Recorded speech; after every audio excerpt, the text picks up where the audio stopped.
forces are reshaping our industry as powerfully as digital media.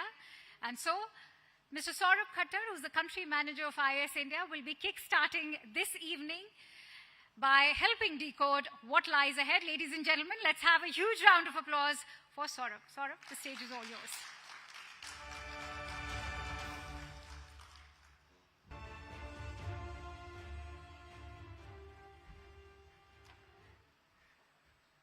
Good evening, everyone. My name is Saurabh Khattar, and it's an honor to be here at the CNBC Visionaries Delhi chapter.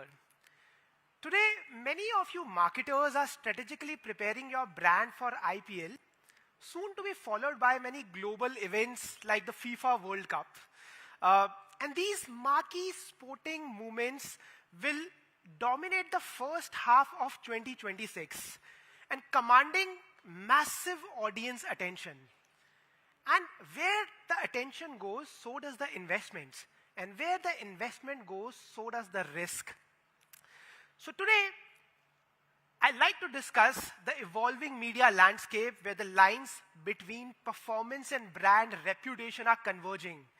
We'll explore some of the most pressing challenges that modern marketers are facing today, and we'll also discuss some strategies to mitigate those risks. In order to understand the challenge better, let's see at today's media landscape. Today's media landscape is complex and cluttered. We are witnessing the rapid acceleration of content creation and content consumption.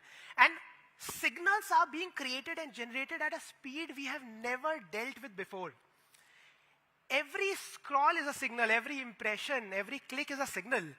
And every placement, creator, format is another signal. And this accelerates even more during thriving moments and during festive buying period and moments like IPL. And the speed is incredible. At IIS, we are seeing this at first hand. We are measuring 280 billion impressions a day, a clear signal of how dramatically the ecosystem has scaled. Let's deep dive more into today's media landscape. And let me share some interesting stats and numbers with you. Today, 50% of text and image content on open web and social is AI generated. Does anyone want to guess how much this number will go by end of 2026? Experts are estimating this number will be around 90%.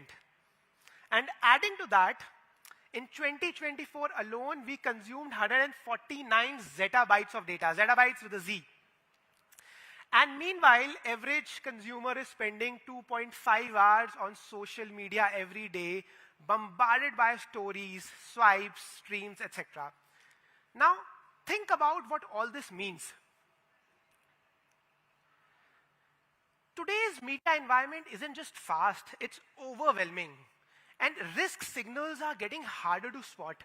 And while all this is happening, marketers are being asked to do more with less time, less budget, and less margin for error.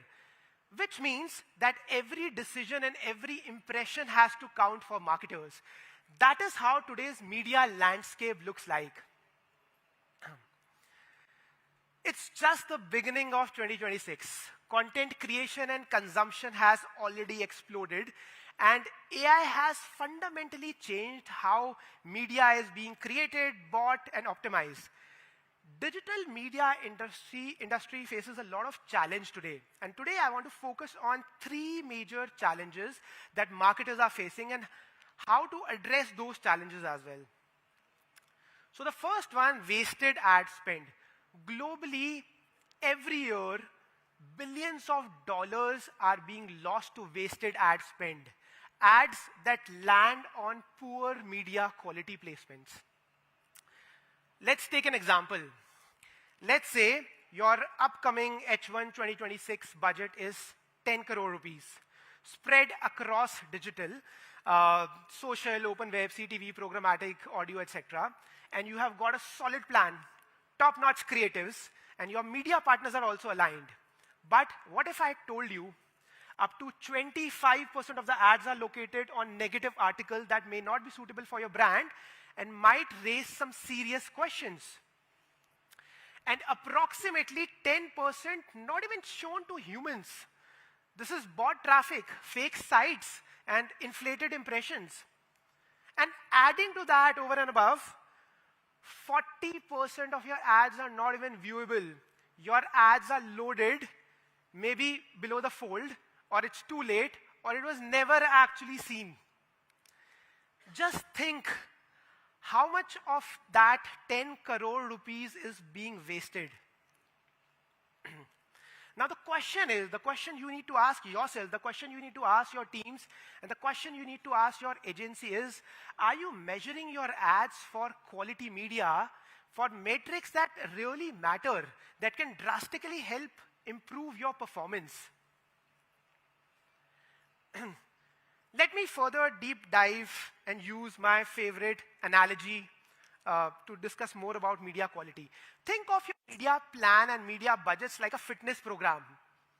You can work out every day, you can have the best trainer, you can push harder every quarter, but if your diet is full of junk, you won't see the results you expect, right? And when junk is removed, something happens. Health begins.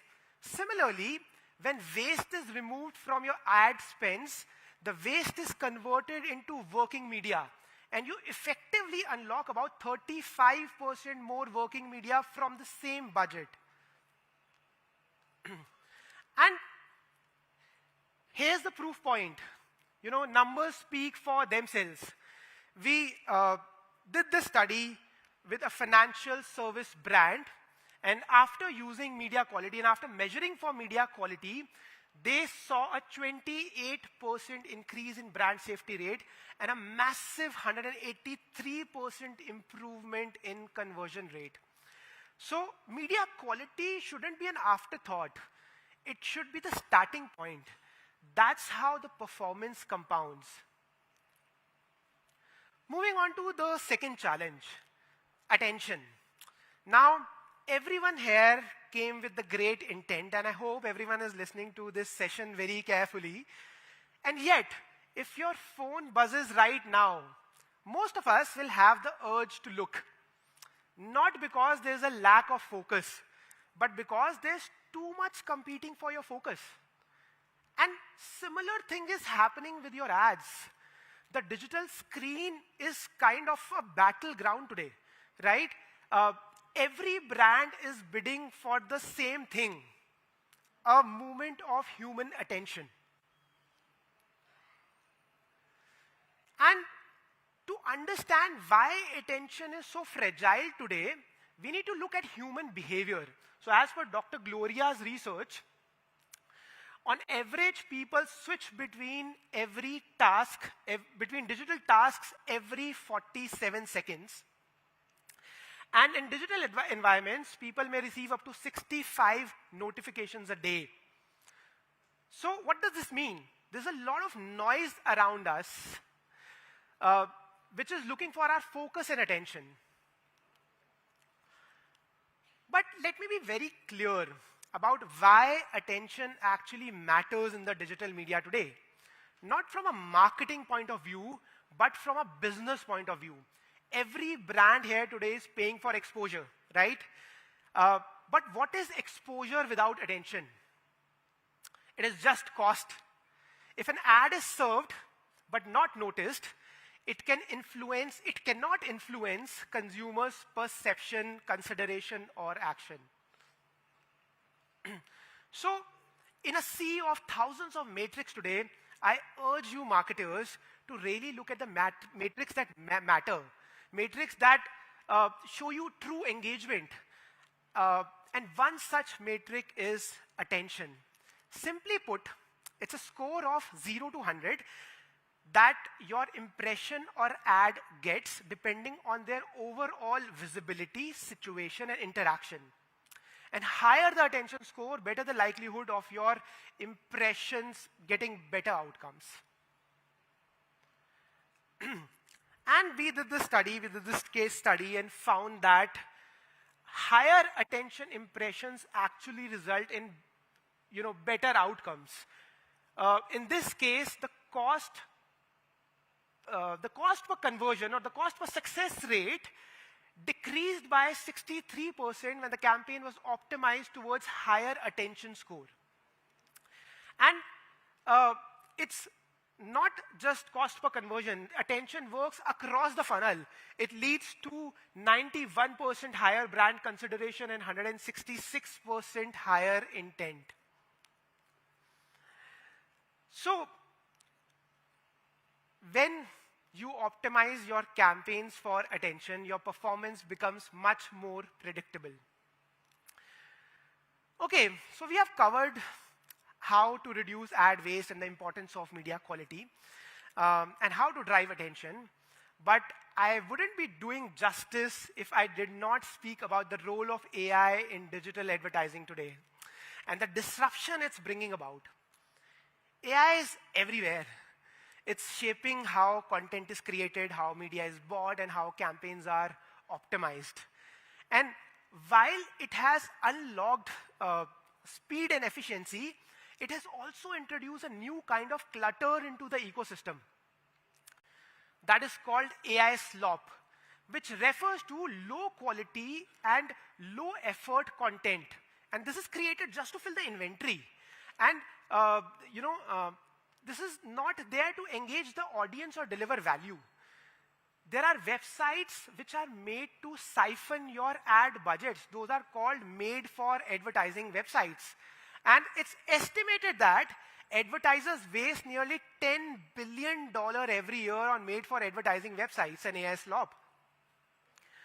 AI slop is harmful for you, it's harmful for your brands, it causes low engagement, reputational risk, and fraud. And this is how it looks. On your left-hand side, you see a genuine publisher with a genuine climate change article, and on right-hand side, you see an made-for-advertising site with AI slop article. So what's the difference? MFA site has utilized AI and LLM to change this beautifully written climate change article to a novella-length action story. And this page has a lot of ad units, ad density, and a lot of AI-generated images and text with infinite scroll autoplay ad units, which are there to just monetize and get your monies. Now, as there is a famous saying in Hindi, lohe ko loha kaatta hai. Similarly, we can use AI to spot AI risk. We use AI and ML models that detect and block AI-generated slop and MFA sites before your ad is even served. So as marketers, please make sure that the ad tech partners and agencies you work with are equipped with deep and responsible AI intelligence. It's very exciting time to be in digital marketing today. There's more innovation, there's more technology, and there's more possibility than we have ever had. But with this opportunity also comes responsibility. Media quality shouldn't be an afterthought. When quality comes first, performance automatically follows. Thank you so much. I really look forward to continuing these conversations and meeting many of you after the sessions. Thank you.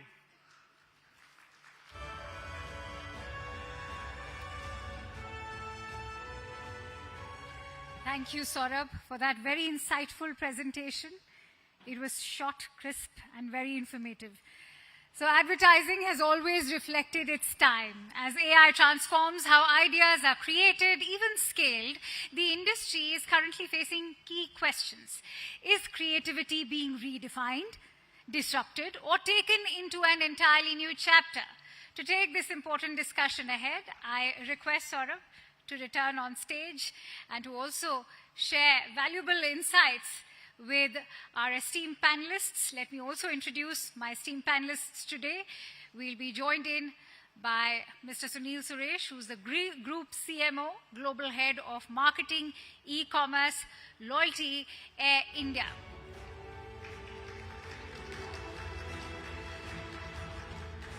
to give an introduction to Sunil. He is a seasoned marketing leader driving the transformation of one of India's most iconic brands across global marketing, e-commerce and loyalty. Ullas Vijay, CMO Duroflex, a modern brand builder recognized for combining consumer insight with design-led contemporary marketing.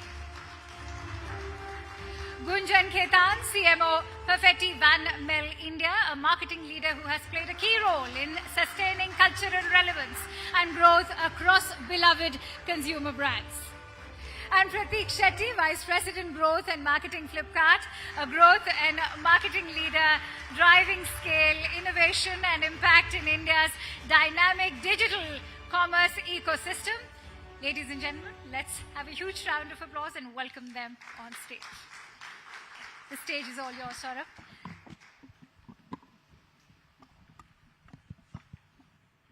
Saurabh. Thank you so much for joining today. So, AI in advertising is officially here, and we are all in kind of a still figuring out stage. Everyone here is using AI, and we are all excited about the potential of AI, and I think secretly everyone is slightly nervous about AI also. And we are not here to hype AI or fear this. We want to decode what's changing, what's working, and what's not working. And I'm delighted to welcome all of you, the panel of true stalwarts, leaders who are influencing the future of advertising. So let's deep dive into the questions and our discussion. So this is open for all of you. For years, brands and performance have existed in silos. As you plan for 2026, how are your budgets shaping between brand building and performance? And what's driving those decisions in India right now? And I'm very curious, how does this decision looks in aviation, FMCG, consumer durables, and e-commerce? So, Sunil, if you want to start. All right, let me go. First of all, wonderful to be here, and thank you for having me. See, I think brand and performance, for years, it's always been a kind of war, right? I mean, do we put more money on performance or brand? I think one of the things I've learned is you need to get them to sort of work together, right? It is, I'd say, brand performance, right? I mean, so it's really about how do you drive sales overnight, but brand over time. So you build demand through sort of building trust with all the brand investments, and that actually just makes performance work harder and deliver much better returns. So it's really about both working in conjunction. It's not really about competing with each other.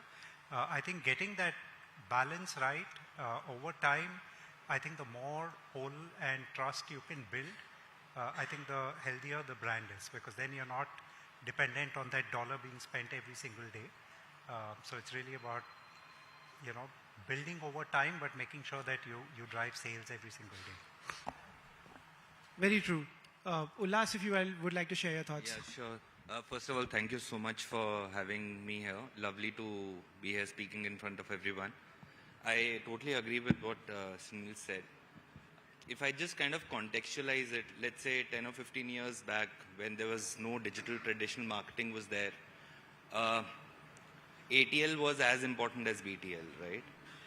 Today, unfortunately, performance marketing probably has started being visualized as a monster, which I don't feel it is. Both brand marketing and performance operate at two spectrums of marketing. One creates demand, other captures demand. And both of them need to work hand in hand to ensure that the end objective of any organization, any marketeer, is to be able to juice out the maximum for the investments that they're doing.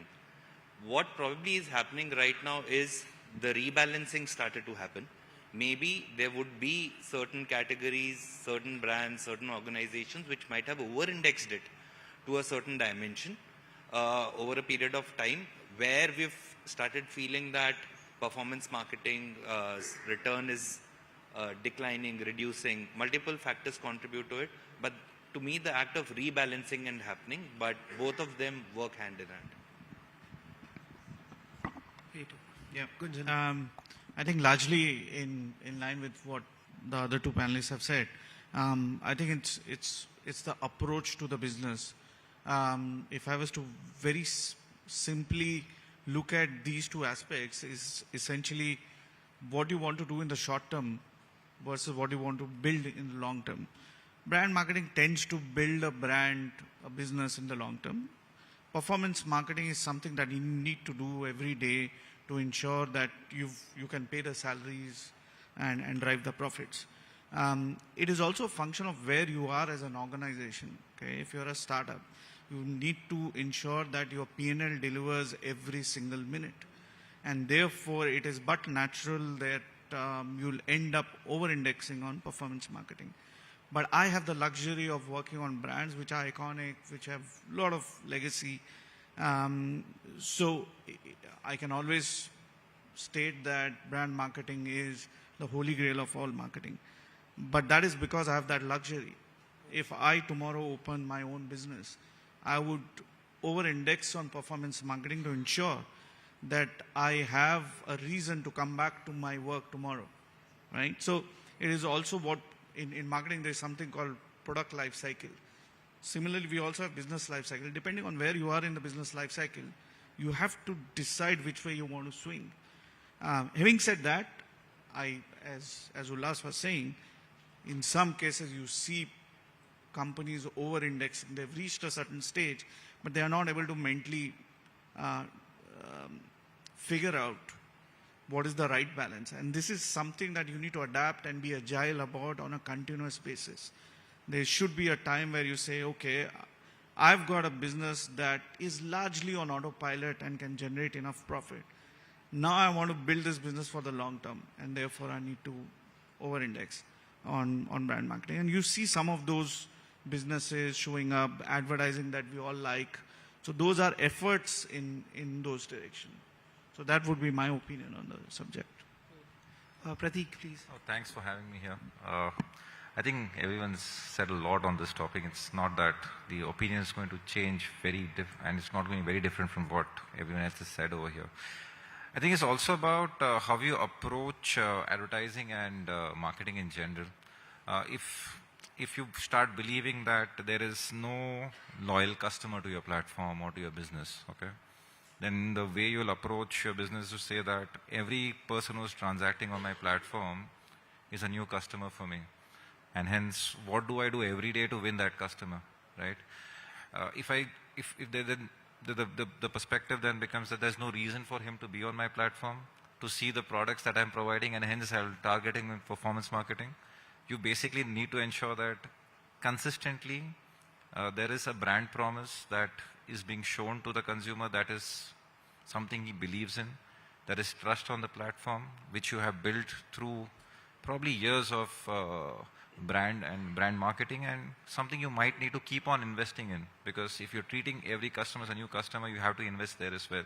And that's where, as Ullas said, your performance marketing returns actually start getting much better if the trust on your platform, if the belief in your brand promise is very high. So it's not necessary that you'll have to choose one over the other.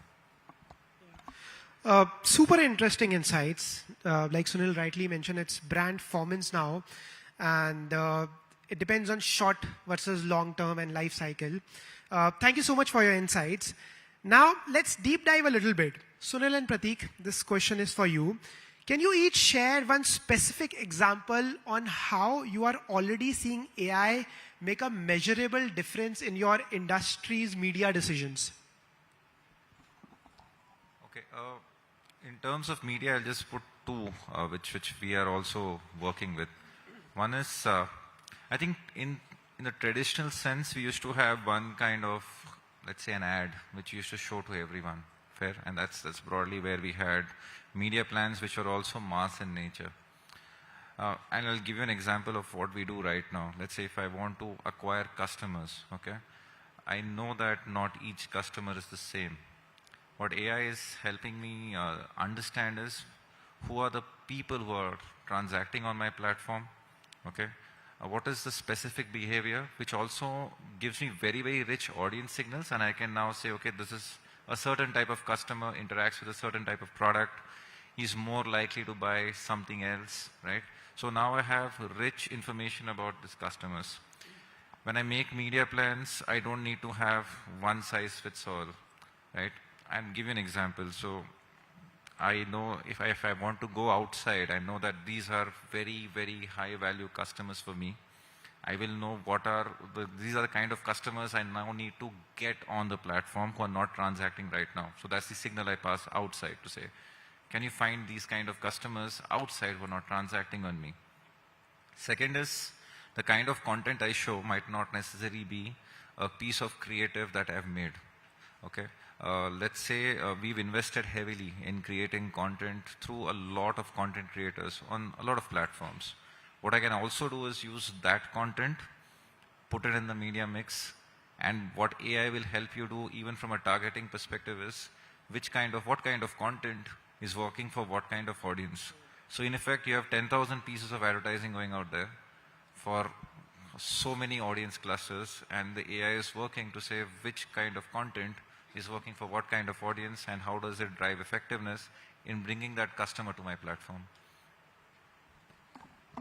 Yeah, so just to add to that, I mean, I agree with all of that. I think one area where AI is bringing a big shift is actually in, almost real-time optimization, right? So it's not now about looking at data a week later, looking at weekly reports and then optimizing. You can actually measure on the fly, whether that is creative performance. So, with AI assisting in dynamic creatives, you can actually keep surfacing creatives that work, and it sort of changes on the fly and continually optimizes ROAS. So whether that is predictive audiences or creating audience clusters or indeed through creative optimization. Like a great example is, for instance, if you've got a sporting event, right? Say a football match or something. Depending on whether the home team is winning or losing, you can actually change the tone of your creatives. So I think that is very powerful. Interesting. So I think the takeaway is richer information, like you rightly mentioned, and measure and optimizing on the fly. Thank you for sharing that. Now, coming on to the major sporting movements that's coming up. World Cup, IPL, FIFA World Cup. This is incredibly powerful movement for advertisers because we know all the eyeballs are going there, right? So my question is, when every brand is competing for attention, at the same time, what does it actually take to stand out? Gunjan and Ullas would love to hear your perspectives. I think it's an interesting one. I'll just kind of expand that to more of an impact, because in India, IPL, festives, impacts keep on happening through the year. There are 2-3 points. One is, what I feel firmly is brands need to be cognizant of the fact that when they need to restrain themselves, right? It's not that everybody needs to participate in an IPL. IPL is not cheap. That's the fact, right? Of course, what it ensures is the audience is glued. Attention spans are pretty high as far as the matches go. What do you do in that? At least what we do when such kind of events, whether it's IPL for us or let's say Kerala is a very important market for us and Onam comes in once a year.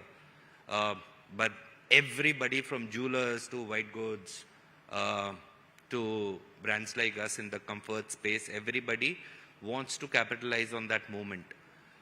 While the attention span becomes lower, the AI kind of gives us the signals of what kind of a content is performing better.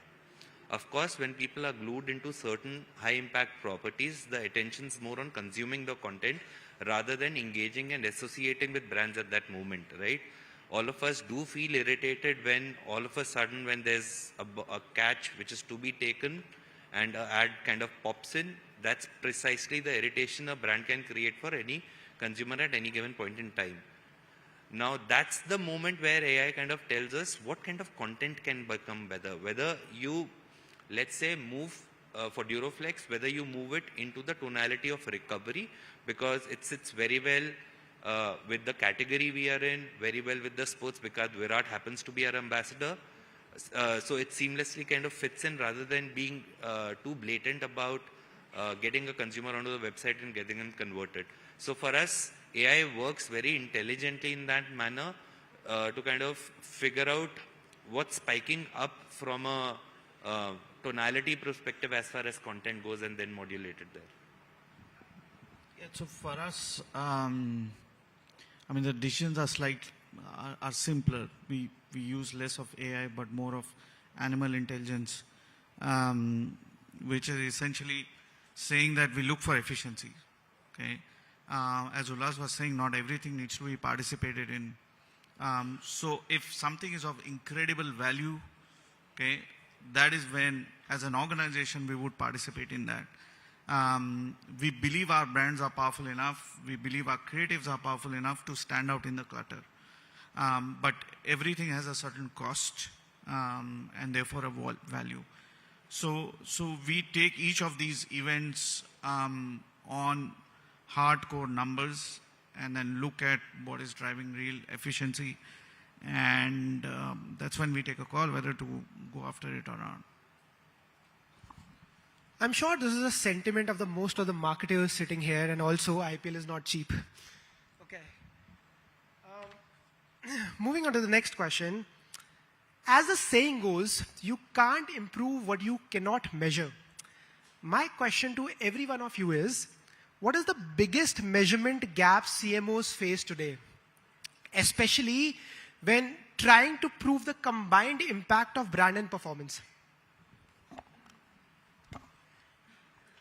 I think you're asking for the biggest. I think the biggest pain point is really getting an integrated view across the ecosystem, right? With all the walled gardens, and particularly when you start bringing in offline media, it's a nightmare. I mean, I can add more to it, but I'd say this is the biggest. Yeah, I would tend to agree. I think a unified view is what is lacking in the industry. It's not an India problem, it's a global problem. And I believe it's designed to be like that, so that people can contain data within the walled gardens. The other thing is, therefore, related to this is the level of attribution you can assign to various activities across various platforms.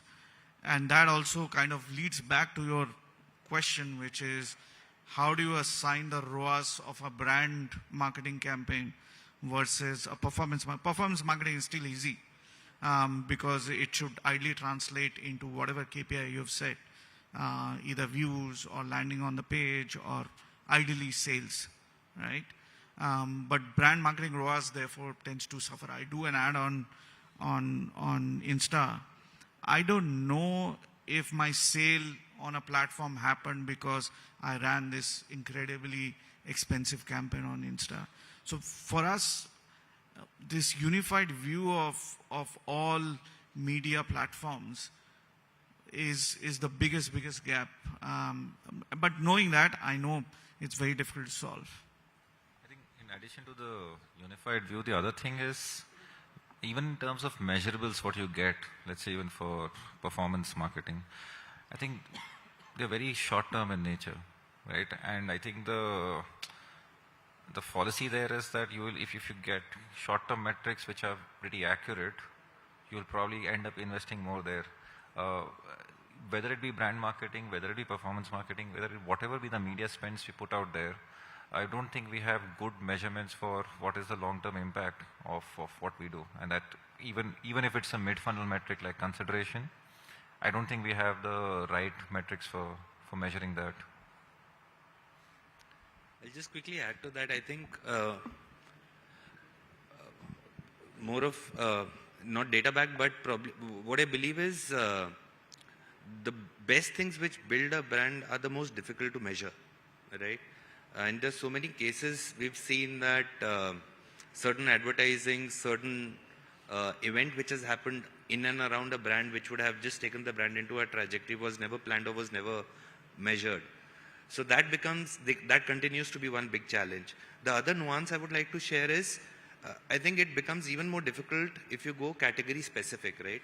So having the pleasure of having worked in Perfetti earlier as well, it's the traditional brand track wherein the equity of the brand measured over a period of time still gives me a bit of an indication of whether the brand effort that is being put in is it getting translated into consumer consideration or not over a larger period of time. Now, having said, and if I may call it a impulse category, maybe it still works. But when you move down to a category where the consideration needs, it's a non-impulse category, consideration needs to be very high, and when you have multiple channels of sale. So today, white goods or categories like ours get sold from the traditional general trade, company-owned stores, and marketplaces and websites, right? Very clearly, the consumer cohorts are very different. And when the consumer cohorts are very different, how do you measure these consumer cohorts? Because in traditional distribution-led game where everybody is my consumer, I can still figure out a sample size to kind of correlate whether the brand input's working or not. But when I'm kind of staggered across multiple different channels of sale and the consumer cohorts are different, it becomes even more difficult.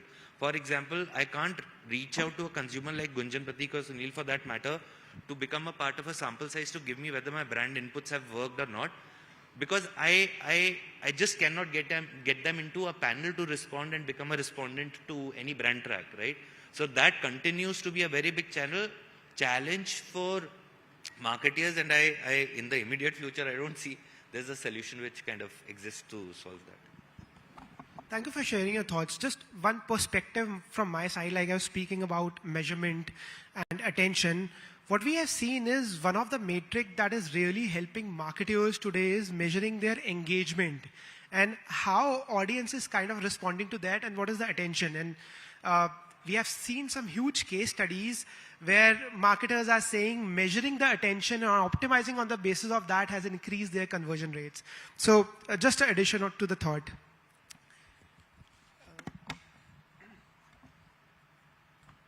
Okay, considering the time, as a topic is about transformation, turbulence, and next turning point, looking ahead, will AI be remembered as transformation, turbulence, or next turning point? Please pick one.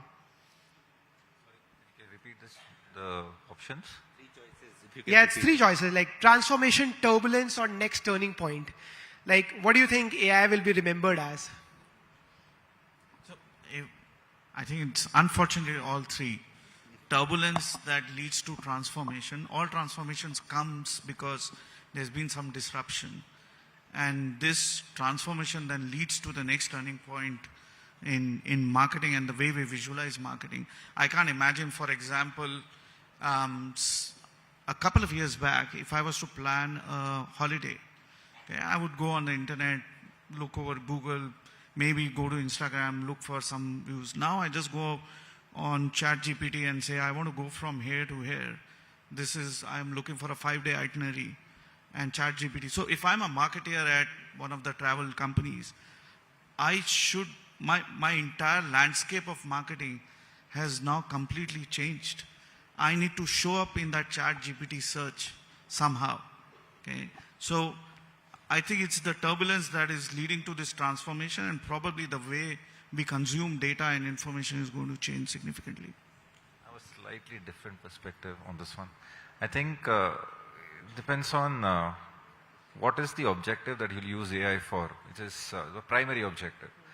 It will be turbulence if the primary objective for using AI is this a tool to reduce cost, which would mean that you'll do a lot more, or at least you'll do a lot more things with AI where probably that's not the right tool either, just because your objective is let me keep on reducing cost. It will be transition, on the other hand, if you think that this is a tool to improve quality. If there is, just for performance marketing, there's static images out there. AI can just quickly transform those static images into 3-second videos. It can change the backgrounds into something which the objects can actually look much better in. That's actually improving quality, but that's broadly the objective with which you're using AI. In which case, you'll have some creative input which goes from your end as well, but it is actually going to be a transition where people will accept it more and use it to see how can I make my creatives work better. I think for me, it's what is the objective with which you approach it. Anyone wants to? See, I think from my perspective, I'd say, I mean, if I look back at when I began my career, in some parts marketing was similar, but also very, very different, right? I mean, today the way teams are structured, where we spend our money, I think this is a turning point for the next stage of evolution, right? Whether that is, Chat GPT and therefore where ads need to surface, or indeed how marketing teams work, because I think entire workflows are going to change and get disrupted. So I think it is a significant turning point to my mind. I think the turning point's already come. So it's here to stay. It's just that how quickly we kind of juice out the best parts of it, as Prateek said, to enhance what marketeers are doing, to scale them up faster. But definitely what I can say, at least for myself, is it's enhanced quite a bit, right? Timelines, quality, controlled quality, delivery, experimentation, everything. So it's not that it's करके देखते हैं, that time is gone. It's already kind of moved into the next one now. I love the varied thoughts. Okay, before we end our conversation, very quickly, last question. One trend that you are bullish on for digital advertising?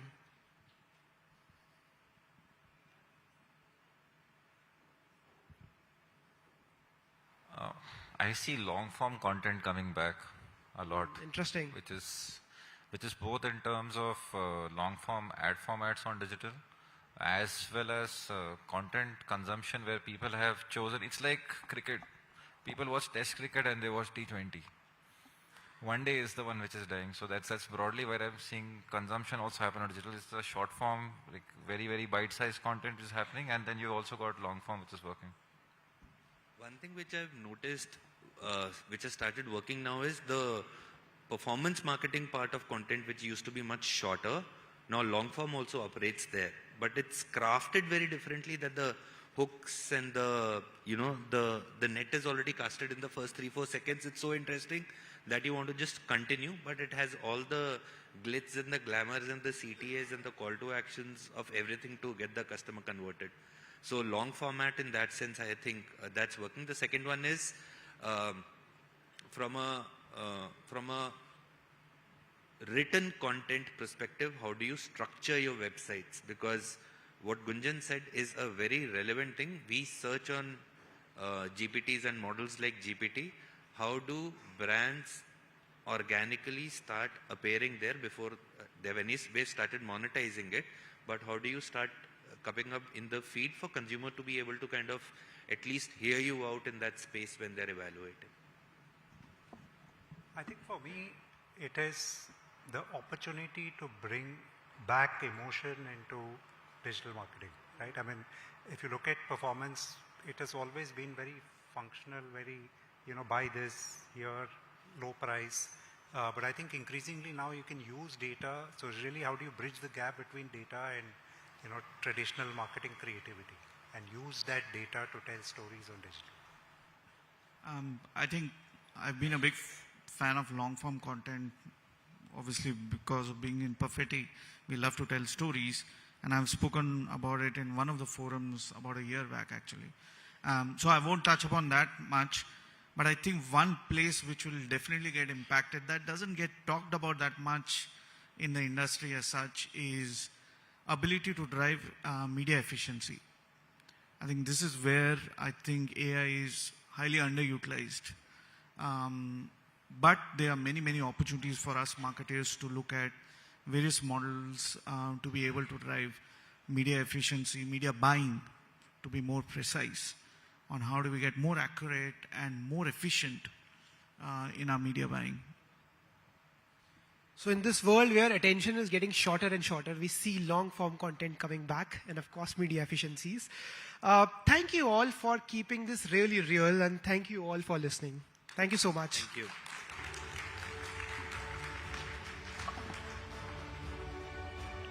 Thank Thank you, dear panelists, and thank you, Saurabh, for moderating this important discussion. Going to request our panelists to return on stage. Please remain on stage. Let's also now begin our first set of felicitations for this evening, requesting Saurabh to do the honors.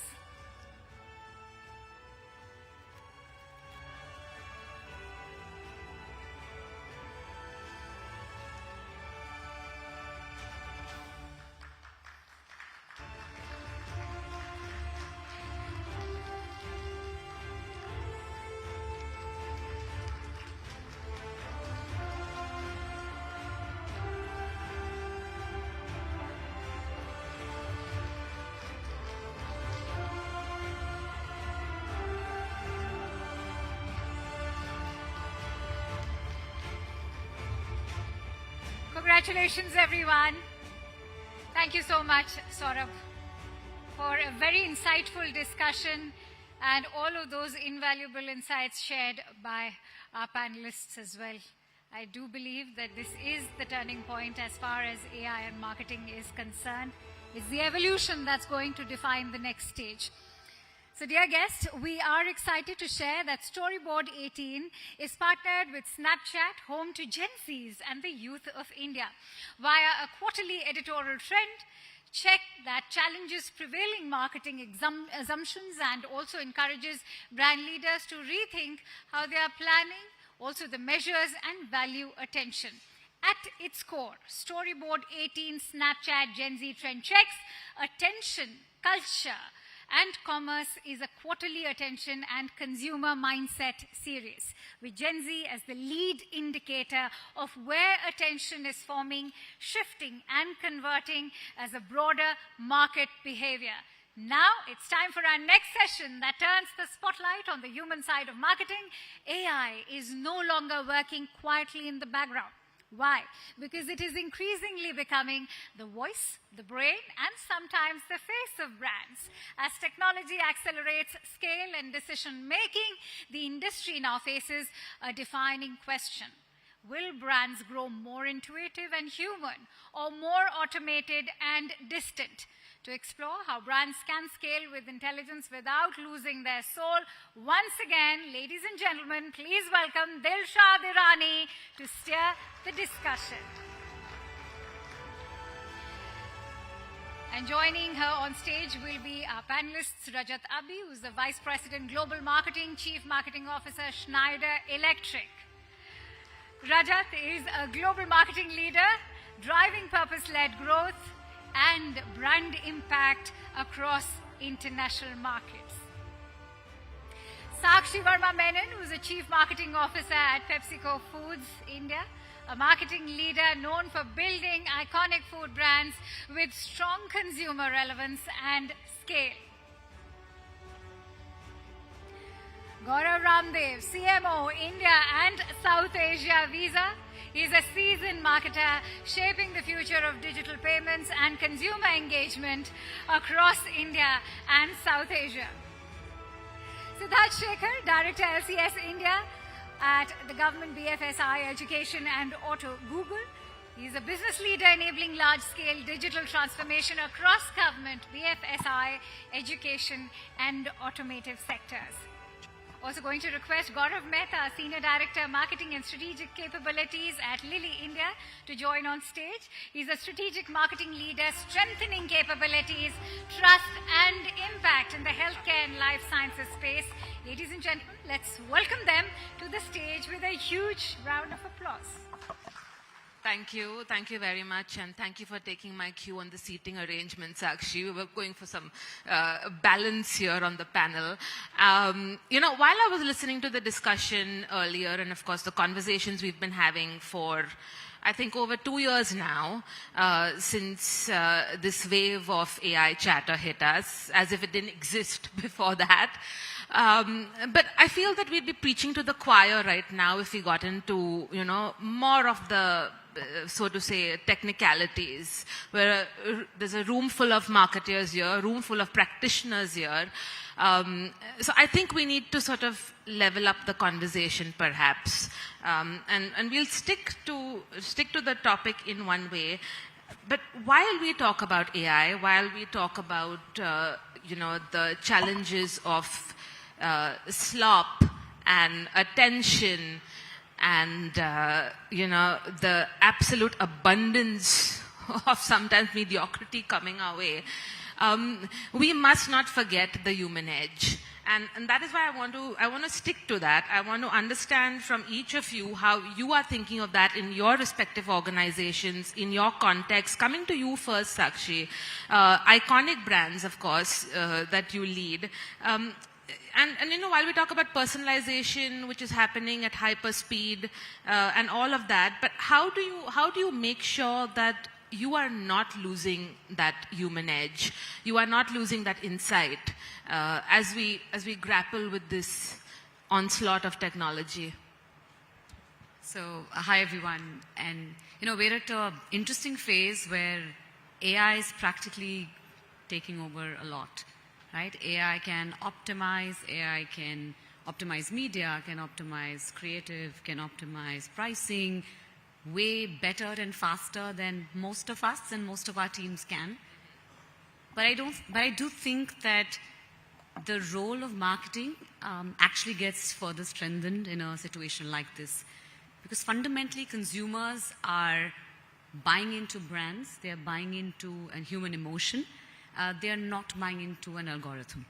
As a CMO, I'm not fighting this battle with AI on efficiency. But what I believe that marketers today bring to the table is actually the ability to decide what will be optimized, what will we protect, and at what point will we ensure that human judgment will actually supersede the algorithm. And for us, at PepsiCo, consumer centricity is truly at the heart of everything we do. And everything that we build starts with the consumer, and a consumer buys into emotions, culture, empathy. And that's the heart of how we build our brands. And therefore, for me, I think AI is a great ally. It allows me the ability to, look at lots of data. It allows me to look at trends. It allows me to look at regional nuances. It does all of that. But the heart of how we build our brands will still remain at the core on how we're able to connect with consumers in a human way. So I actually feel that in the times of AI, the role of a marketer is actually tougher. It's actually a little more heightened than it ever was, because I'm not just, looking at data. I'm actually deciding what to do with it, and at what point to say that my judgment is actually going to supersede what this algorithm says. So that's how we're building our brands. 100%. I think that question of judgment, that discerning decision that you make is absolutely critical going forward. But it's really interesting, and Gaurav, I'll ask you this because I think we've also previously chatted about this. It's strange how every platform is trying to make AI more and more human. The way we interact with, whether it's any of the platforms. I won't specifically name any one of them. But it's fascinating. So you as a CMO, Gaurav, how do you, especially in financial services, where that human interaction also matters a lot, how are you balancing the two? How are you looking at that balance between human interaction and, of course, all the algorithm and AI-led efficiencies and personalization and all of that comes in? Yeah. So thank you for having me here first. I think we are looking at AI, and the conversation that we are having right now is AI to be a problem solver, and we throw it in the mix as a tool trying to optimize for something.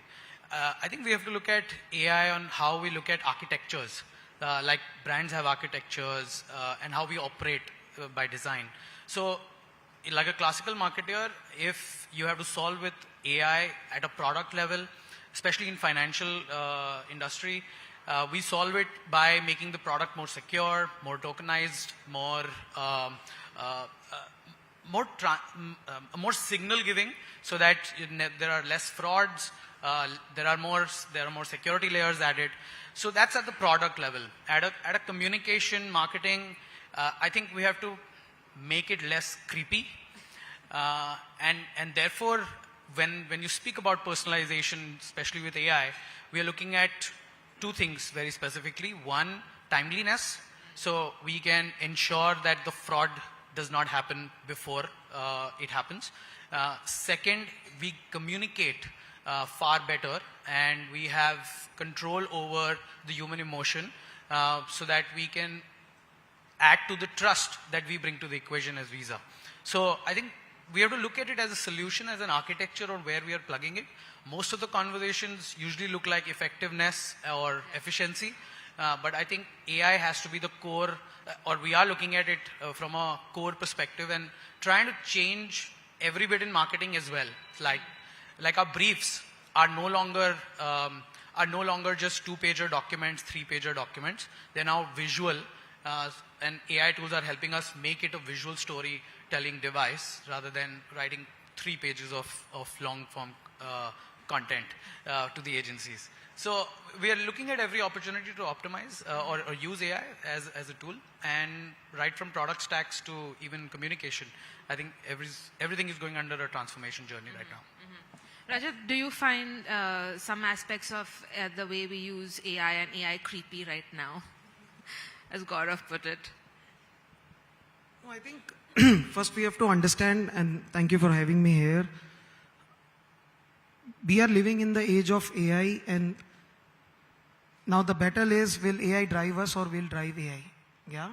So, and that's about mindset. So if I look at Schneider Electric, 80% of the portfolio is B2B, 20% is B2C. AI is one of the levers for growth. It is not the only lever for growth. Yeah. So how do we integrate AI as the part of overall value proposition which we go and deliver to our customers? Yeah, which is AI is helping us make our solutions more efficient and more smarter. So our solutions go to data centers, buildings, grids, mission critical situations. AI is really helping us understand those situations in a better way through predictive analytics, through digital twins, yeah, through anticipating a problem which can happen in the grid 1 year down the line, by anticipating a problem which can happen in a healthcare electrical system 2 months down the line, and those are, or maybe in a data center where if even for a one second there is a drop in bandwidth, there is a huge drop. So AI is helping us, a company like Schneider Electric, in making solutions smarter. The second aspect is it is also helping our workforce become more smarter. Yeah, so it is helping our teams do mundane jobs in a more efficient way. Therefore, they get real time to think. Yeah, so that's the real use case of AI, wherein you get more time to think. And AI is not, I mean, there are most of the times, whether we are in B2C or B2B, plus minus 10%, 50 to 60% of our time goes in doing operational stuff. Yeah, mundane task. That is something which AI is going to take away from us, which is good news, because it is going to help human beings do best what they are supposed to do, which is to think. The third use case, which, and I'm talking about AI is everywhere, so is in marketing. Now, in marketing, I'll divide the problem into two parts. One problem is about efficiency, other is about original thinking. Yeah, by solving the problem of efficiency more efficiently, AI is helping brands to become original. Because end of the day, customers or consumers are not going to buy solutions because you are ahead of other companies in AI. It is going to be based on what's the DNA of your brand, what's the value proposition. Eventually, are you delivering on the promises which you are making? So by ensuring that on one side you are becoming more efficient, and on the other side your marketing team is becoming more like an original thinker in terms of really differentiating vis-a-vis others, is going to make a big difference. Gaurav, AI is making people more intelligent. Bottom line is that, right? But how are you seeing those gains beyond, of course, the efficiencies that we all know come with technology, right? Every day we're seeing people work smarter, faster, often better. So your thoughts, what's happening in your space, in your sector? Thanks for inviting me to this forum. I'll just take a leaf from what Rajat was saying. He was talking about the team and then team optimizing. Using AI tools to deliver like great stuff. I agree with what he was saying. I'll add on top of that how maybe my sector, or I have seen over the past 10, 12 years, people using it.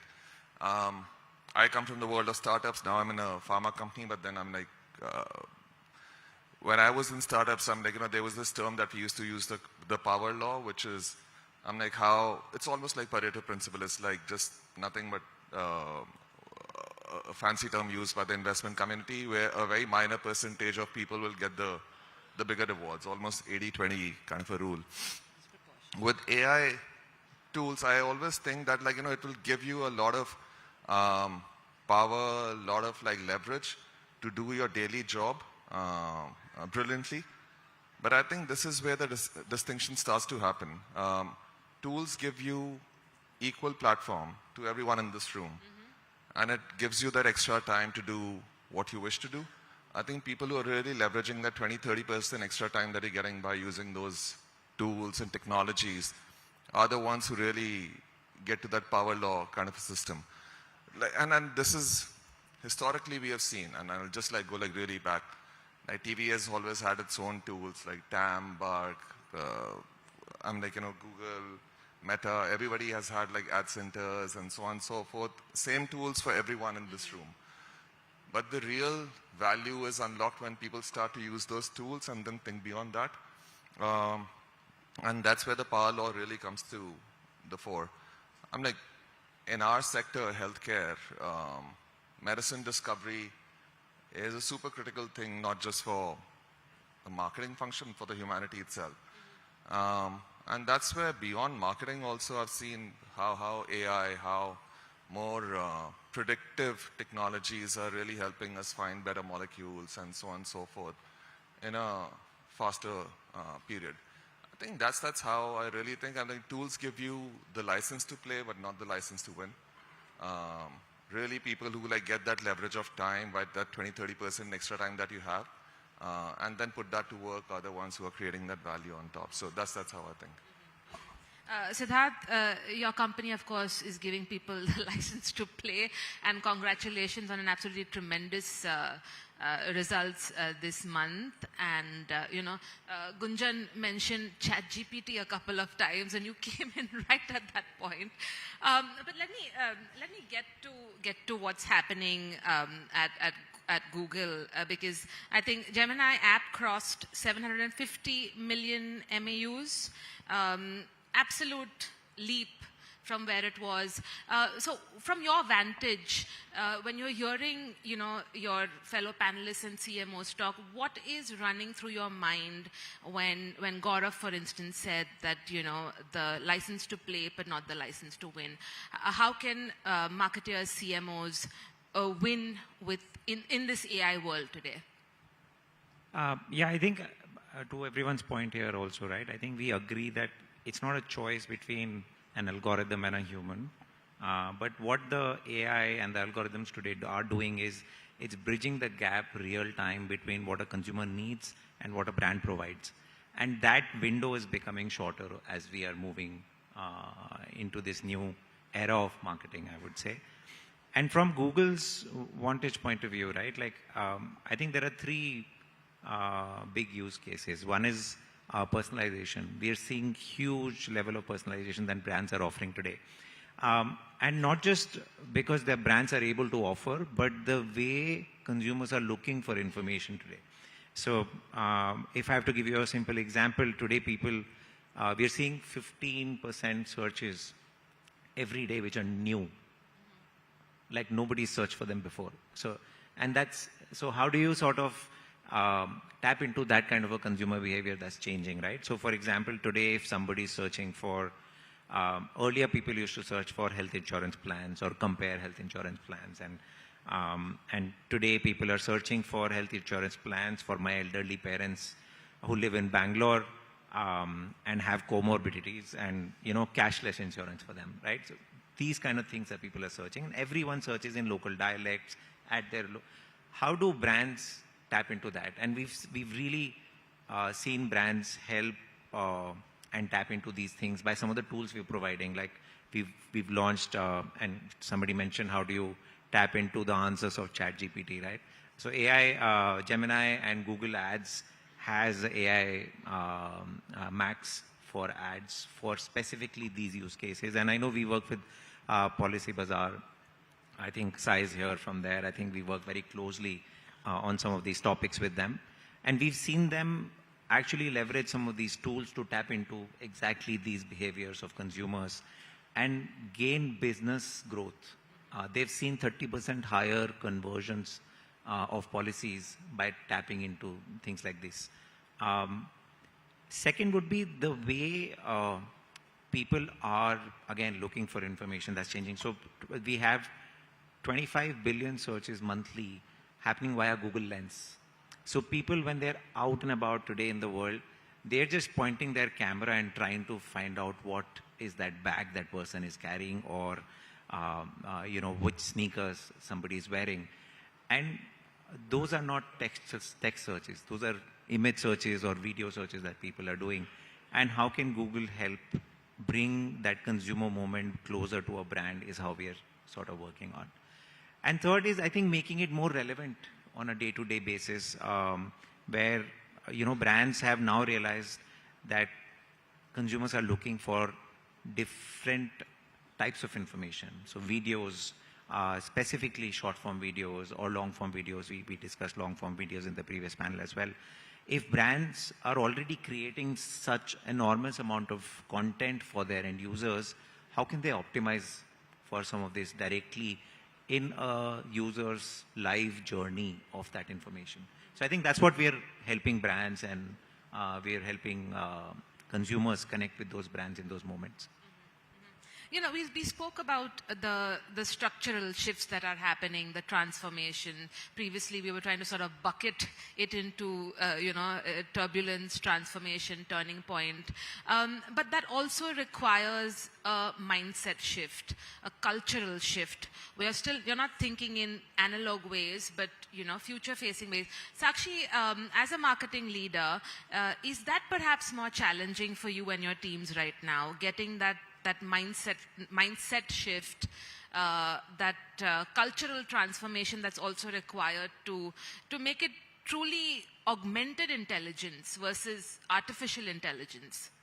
Yeah, I think we've all come to recognize that it's time we be ambidextrous, if I may say, right? There's AI, and there's a lot of power in what AI can help me as a marketer. So I think we've walked that path where we believe that AI can actually help me do actually what I'm meant to do, which is to take the decisions which are better for my consumers to build a stronger brands.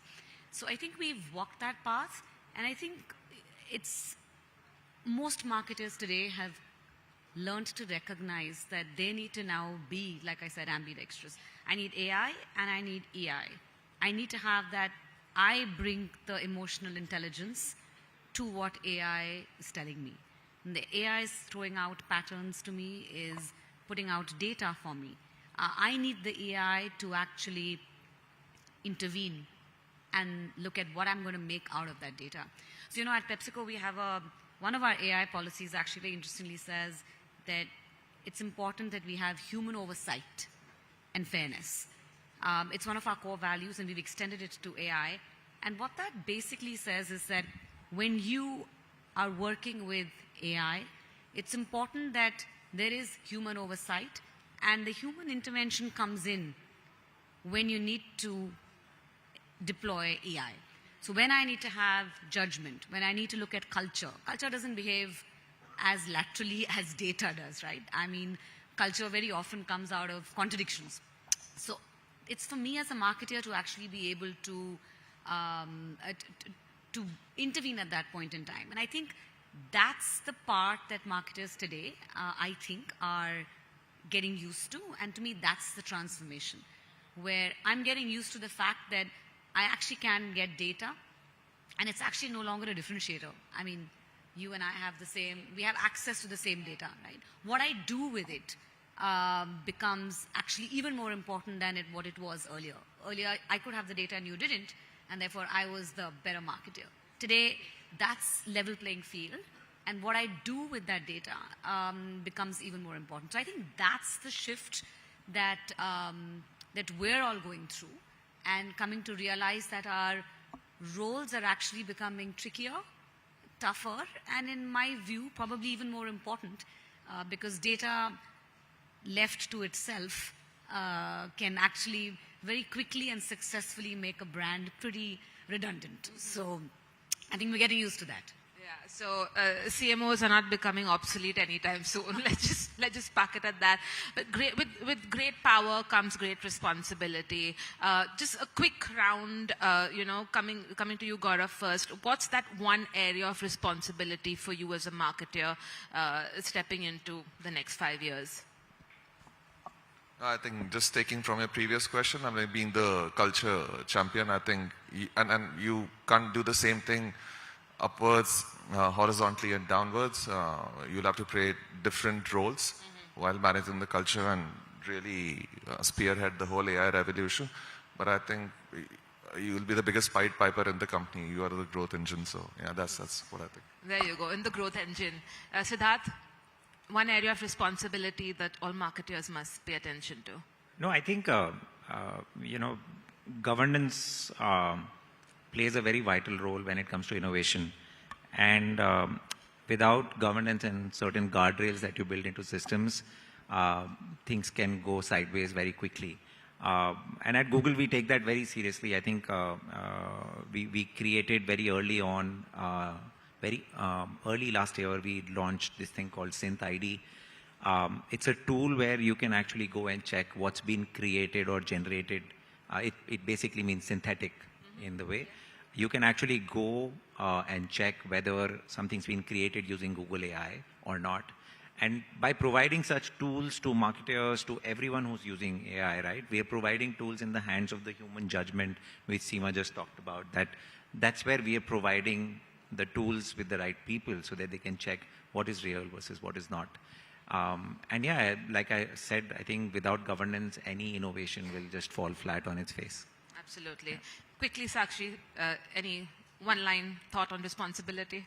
So I think the responsibility for most marketers today, especially for me actually, I think it is to make sure that the young brand managers are growing up in a very different era. It's important for them to grow up learning what marketing means today versus how we grew up. And I think that, to me, that's one thing that keeps me awake, is to make sure that they grow up learning marketing in the era of AI. Gaurav? Yeah, so honing human judgment or having great taste, I think that's something that AI will help us perhaps be better at. Absolutely. So, Rajat? See, I would say that learn first and execute later, because AI is also becoming like a fad. Everyone wants to use AI for everything. So as a CMO, it becomes extremely critical that you first understand what you are getting into, and then execute, rather than trying to be the best AI executor in the organization vis-a-vis others. That's very dangerous. He already talked about governance. Governance is going to be extremely critical. Yeah, so how do you balance governance, learn, and then execute and scale it up? According to me, would be very critical. Perfect. Thank you so much for joining me today. Pleasure chatting with you all. We'll catch up more afterwards as well. Thank you. Thank you, Dilshad, for that very riveting conversation. It was indeed a very interesting one. As they say, that AI may increase the scale of the brands, but the soul will always be human.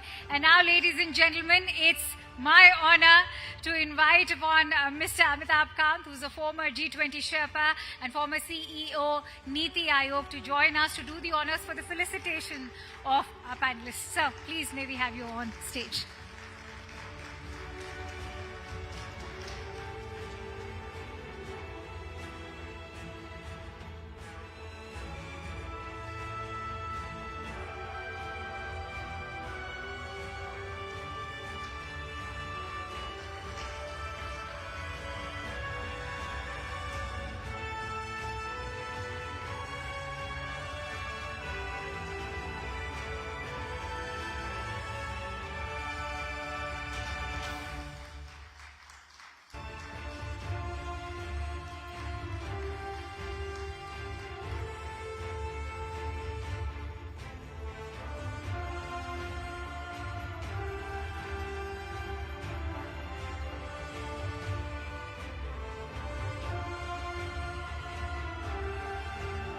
Congratulations, everyone. And thank you so much, Mr. Kant. It's an honor to have you with us today. And I'm going to request you, Mr. Kant, to actually continue being with us on stage, because augmented intelligence is already reshaping how brands think and act. And to decode this shift, it's an honor to hear a special address from the very celebrated Mr. Kant, who's with us today. Sir, it's over to you, please.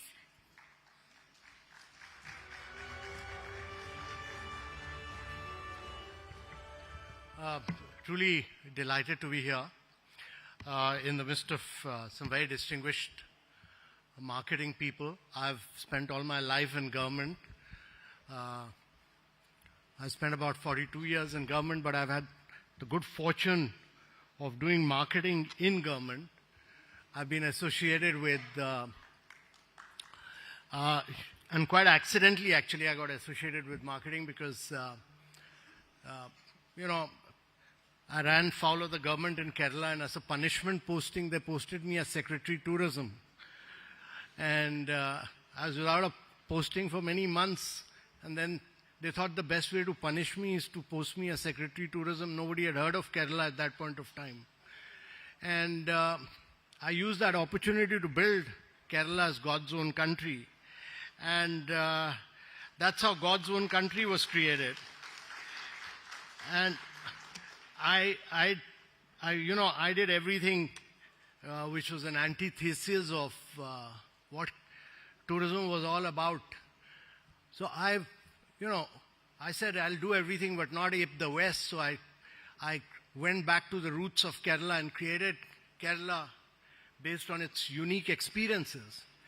That was the backwaters of Kerala, the Ayurveda of Kerala, and went back to the traditional Kerala cuisine, the traditional, the martial art of Kerala, which is the mother of all martial arts, Kalripet, and the Kerala cuisine, which had not been heard about at all. You appam and stew and all that, which has now become very popular.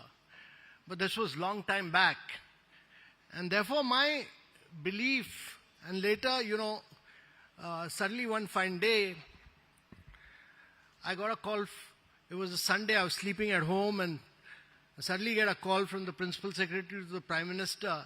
He wanted to speak to me. I was a young officer. And the Principal Secretary came online and he said that the Prime Minister wants to visit Kerala. Mr. Vajpayee came and spent a week in Kerala, and he got exposed to all this. And later when I applied for Government of India, I was to go to the Ministry of Finance, but when the file went to the Prime Minister, suddenly I found that my posting had been changed from finance to tourism, and they thought that I'll try and recreate the magic of Kerala in Government of India. And then as soon as I landed here, the Twin Tower blast happened in New York. There was war in Afghanistan. There was attack on our parliament. All this happened. And we had very few hotels at that point of time. And they were all doing about 10% occupancy. So the hoteliers were crying that you needed to do marketing of India. And we went to all these tour operators, etc., all across the world. And that time tourism used to be sold through packages in their tourism brochures.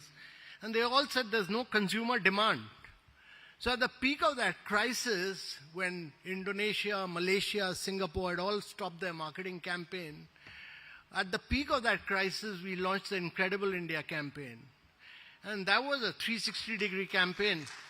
And again, we went back to the roots of India, and I've always, we went back to yoga, Ayurveda, meditation, all that, and brought back tourism.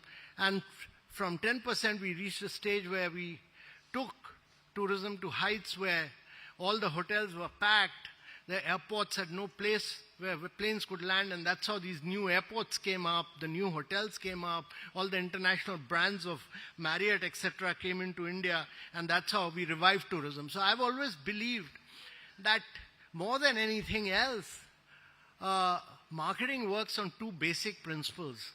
One is that you differentiate your product from the rest of the world. If you were to just emulate what others are doing, you will never succeed. So you work on differentiation. And second is to create unique experiences. So I've always believed in creating unique experiences. That's my belief.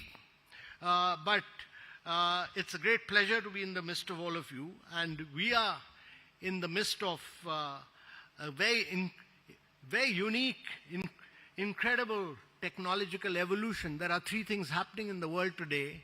One is that the post-World War II era, which had been created with all these international organizations of United Nations Security Council, WTO, all that has come to an end. We're seeing an era of conflicts which existed before pre-World War II. And we are seeing basically a breakdown in global supply chains, huge breakdown in global supply chains, which had enabled countries like China to lift vast segments of population above poverty line.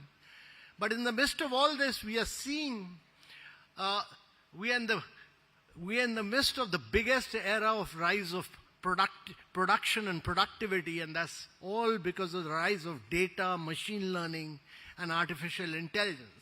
And artificial intelligence is transforming the way we live. It's an area which is actually transforming every single sector. And it will also change the dimensions of marketing in a very big way.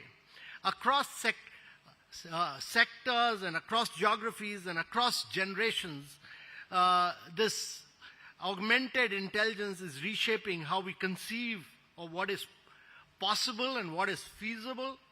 And just about 25 years ago, we waited minutes for dial-up connections in India. We waited for all kind of, it was impossible for us to do door-to-door surveys or used very telemarketing calls, etc. All that is transformed simply because the availability of data has all become real time. It's all real time. I mean, today what was not possible earlier is possible today to transform learning outcomes, health outcomes, nutritional standards, which is all physically not possible, is today possible to do all that transformation based on real-time data. You can do competition, you can transform a huge competition amongst districts, amongst states, amongst different entities, simply because of the real-time data. And actually, we in India stand at the at the cusp of this revolution, because we are a country with 1.5 billion digital, each one of us have a digital identity. We all do fast payments, we do stock market transactions, we do insurance, we do credit, all within 30 seconds to 1 minute, all on the back of mobile. So we are throwing up enormous amount of data to the world.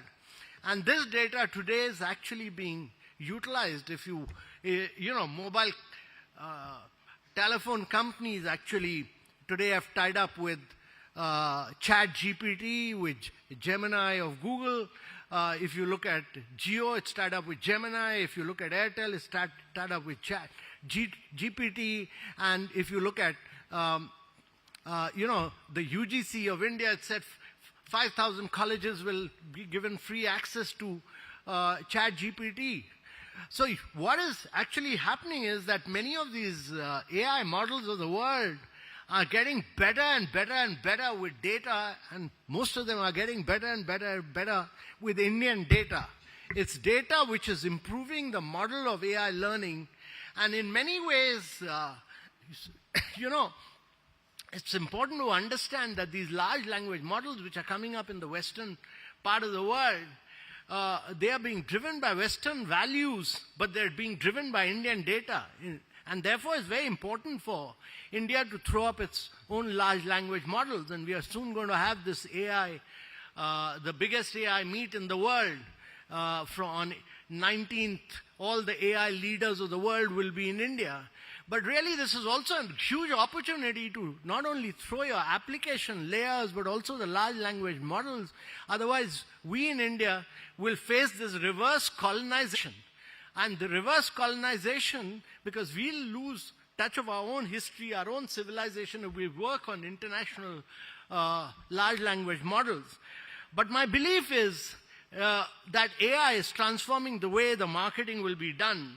And today, 93% of chief marketing officers actually confirm that generative AI delivers very measurable, hugely measurable returns. When I did God's Own Country, when I did Incredible India, or when I did G20, it was not possible. You could do social media, but you didn't know what is the return on that. Today, every single ad, every single bit of advertising that you do, you can measure it in terms of returns thanks to this great evolution.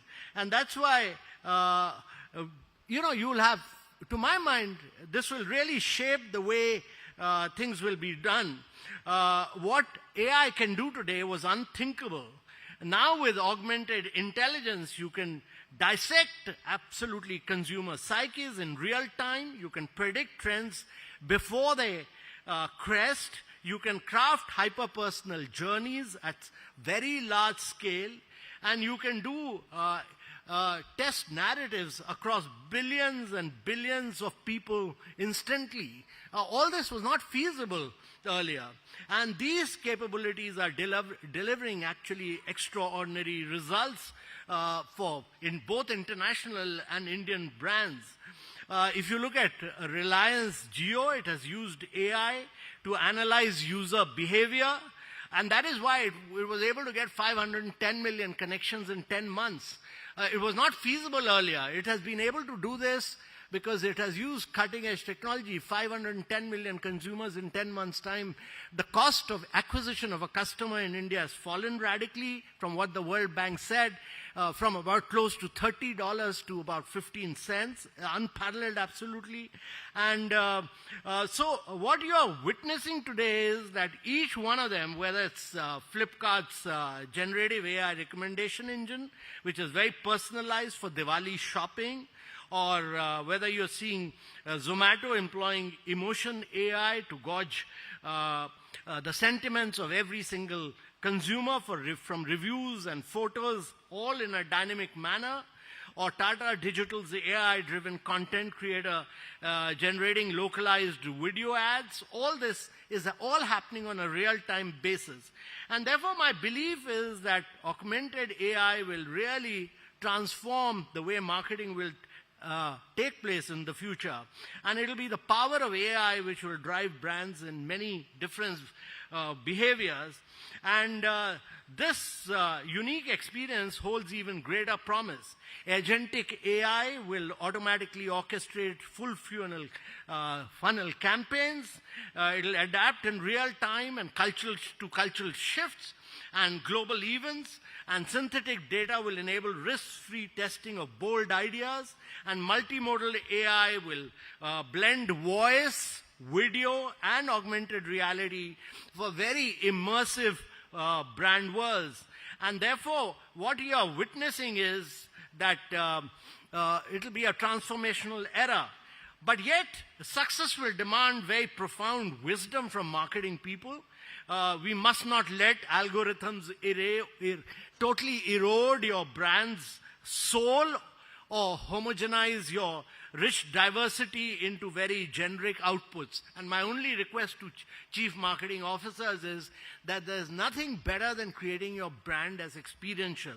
And Technology can amplify your voice, but it can never silence or commoditize it. If you commoditize it, if you kill the experience, then your product will die. It will not have a soul. And without a soul, there's no marketing. And therefore, my belief is that for chief marketing officers, AI can be a tool. AI can be an assistant. AI can catalyze you, but never lose feel of the experience. You must, it must be, a great campaign always has to be rejuvenative mentally. It has to be very spiritually invigorating. It has to be elevating in nature. And that can only happen if there's creativity behind every campaign. And that creativity has to come from the power of your creativity. With AI as a tool, AI as an asset, AI something to assist and support you. So my view is that in all this growth, championing vernacular innovations, speaking in regional dialects, in local languages, all that will become very powerful, reaching out to tier 2, tier 3 cities and rural hearts, and closing digital divides will become very, very significant. AI gives you the power. The budget speech of the finance minister was translated into 18 different languages simultaneously, as if she herself was speaking all across. And therefore, large language models, which was created by this young AI company called Sarvam, made that feasible. And therefore, it'll become a powerful asset for you to reach 1.4 billion people in the local languages and the local dialects. And the other point I want to make is that you need to prioritize privacy, inclusivity, and cultural sovereignty as a unique competitive edge. That is critical, because if you lose your cultural sovereignty, it'll be very difficult. And therefore, brands that forget this risk will actually become, if you just make a campaign which is created by AI, you will become a forgettable machine. So I've always believed that for chief marketing officers, it's the uniqueness of the creativity, uniqueness of the experience, uniqueness of creating a soul behind that campaign is very critical. And those that embrace technology as an assistant will forge great legacies. They will resonate across generations, but never lose track of the fact that actually a great product is about a great experience. It's about differentiating your product from everything else. It can't be a great campaign can never be made entirely by AI. It needs a great chief marketing officer to drive that. Thank you very much. Thank you, Mr. Kant, for that very insightful keynote address. Going to request your presence again on stage for another set of felicitations. Also going to request for Sakshi Dhingra, who will be hosting our next panel, to come on stage, please. Let me introduce our other panelists who will be felicitated by Mr. Kant. Mr. Puneet Gulati, who's the CMO Sleep Well, will be joining us on stage now. He's a brand leader, driving relevance and trust in one of India's most established home and comfort brands. Ladies and gentlemen, let's welcome all our panelists with a huge round of applause. Amritesh Bakshi, Director of Brand Marketing, Hayat India and SWA. He's an industry leader strengthening brand experience and engagement in the hospitality sector. Sai Narayan, CMO Policy Bazaar, a growth-focused CMO, driving scale, performance and consumer confidence in digital insurance. Sai, please. Narayan TV, who's a CMO at Akasa Air, is also a marketing leader contributing to the rapid brand building journey of India's newest airline. Let's welcome all of them with a huge round of applause.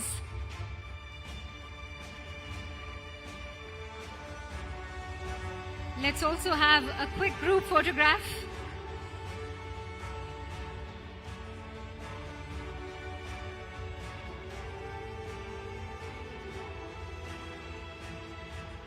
Thank you so much, Mr. Kant, for doing the honors. It was a pleasure having you on stage. Going to request our panelists to continue staying with us.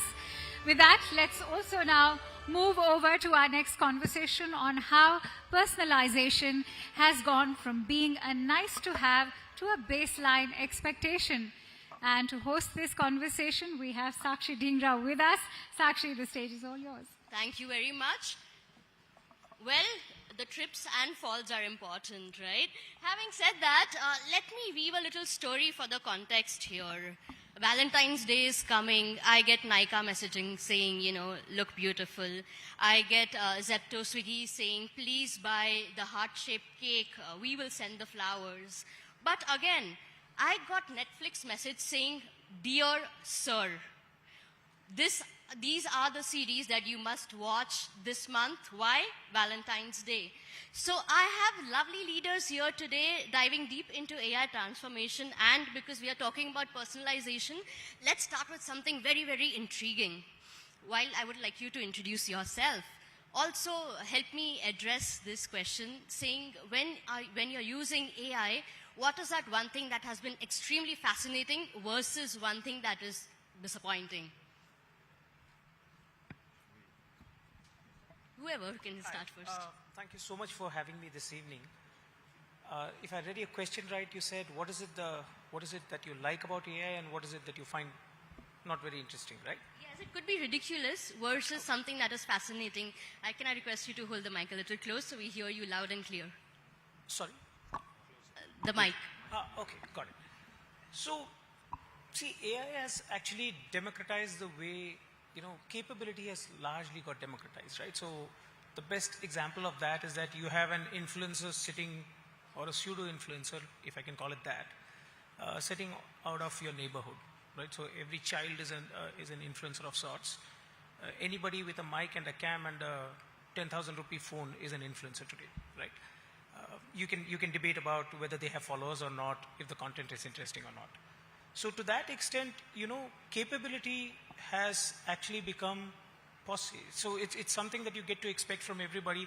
I mean, there is a chief marketing officer in every company who's officially the chief marketing officer, and there are like 10,000 others who are also marketers.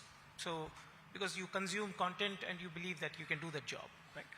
So to that extent, I think what I love about AI is that if you have original thinking, you can create a business in India or in the world.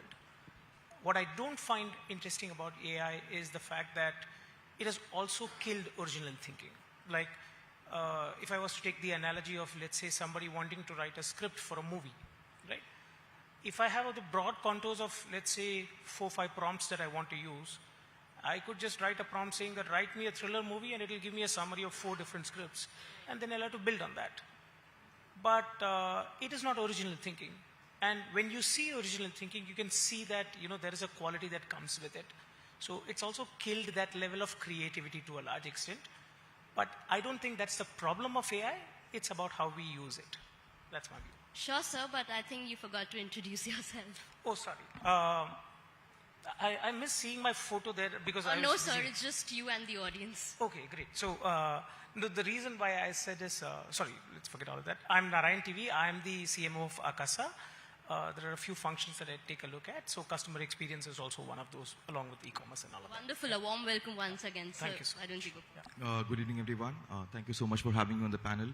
I am Amritesh. I look after Hyatt India, Southwest Asia, brand marketing. Coming back to the question, actually, the thing that I like about AI is the fact that, you know, it gives you quite a good view in terms of what you should be looking at. There are times that, you know, marketers think and there are blind spots around. So I think it kind of gives you a picture where you can see, okay, maybe I was missing this. You don't have to remember everything. So I think that really helps. But I also feel that it's, when I say it's a, you know, there's a problem with AI, which is it's a great equalizer. Yeah. What I am getting as a response is maybe my competition is also getting as a response. And it's not the problem of AI. I think you touched upon that. You know, it's not the problem of AI. It's the person who's using it, right? How much of trust that person puts on AI, and you know. So I think AI is a tool, and I don't see anything wrong in it, to be honest. I just see that how much of human interface and human, control and setting boundaries can be put on AI to make sure that you are deriving what it's supposed to do. So I don't see AI as a disadvantage at all. I think it's here. It's it's giving us better performance. It's making sure that we're looking at things differently. But yeah. Well, that's very honest. So why don't you go next? Hi everyone. I'm Sai and I run marketing for Policy Bazaar. To answer your question, I think AI is absolutely wonderful when it's invisible actually. So that's when it just solves for a problem without being visible. At the same time, it's quite infuriating when with the overuse of Gen AI and the kind of creatives that people try to create, which actually feels very soulless. So it's the overuse of Gen AI is also quite infuriating. Yeah. These are the two. Thank you very much, sir. Great. So, hi, I'm Puneet. I'm the CMO for Sleepwell and Kurlon. So, helping people sleep better. So, that's a good job I've recently picked up. I think what's fascinating about AI is the speed at which you can generate responses. And what's ridiculous is that it's artificial, right? Puneet, I'd like to stay with you here. You know, you're in the business of mattresses. Now, hum har mahine to mattress nahi khareedte. So, you know, from the time of buying it to the next buy, how is that you are making sure the audience are stuck to the brand? No, absolutely. So I think the key is to understand this what happens really in between when you're thinking, when you bought and then between the next cycle. So there is, of course, constant engagement, which is done with very basic tools around how you can keep engaged with the audience. But I think the key, let's say, impact that recent technology in AI has brought in is in the intent phase when because the whole journey is a bit long from thinking about buying a product of this value to leading there. And in that intent journey is where we've started using a lot of AI and where we've started using a lot of technology to actually gauge what really is your specific need. How has it evolved over time? Because, from one to the other, it's actually an evolution, when I speak about mattresses. So I guess that's where we really feel that, spending a lot of time and ensuring that we get the right insights on that intent phase, is how we look at this one. It's a bit long. It can stretch over months. I'm sure. Sai, I'd like to come to you. How do you personalize making customers, comfortable? Because policy is deliberate, right? And how is AI helping? Because once you just log in, sign up to Policy Bazaar, and there you are, the forms, the calls, etc., etc. When do you think too much is there's a need to stop? So, first of all, I think what really happens is that, we are in a category where people usually are not thinking much about insurance as a product on a daily basis. So, I like to, categorize into 3 steps. First is, acquiring customer, making them feel the need for buying insurance.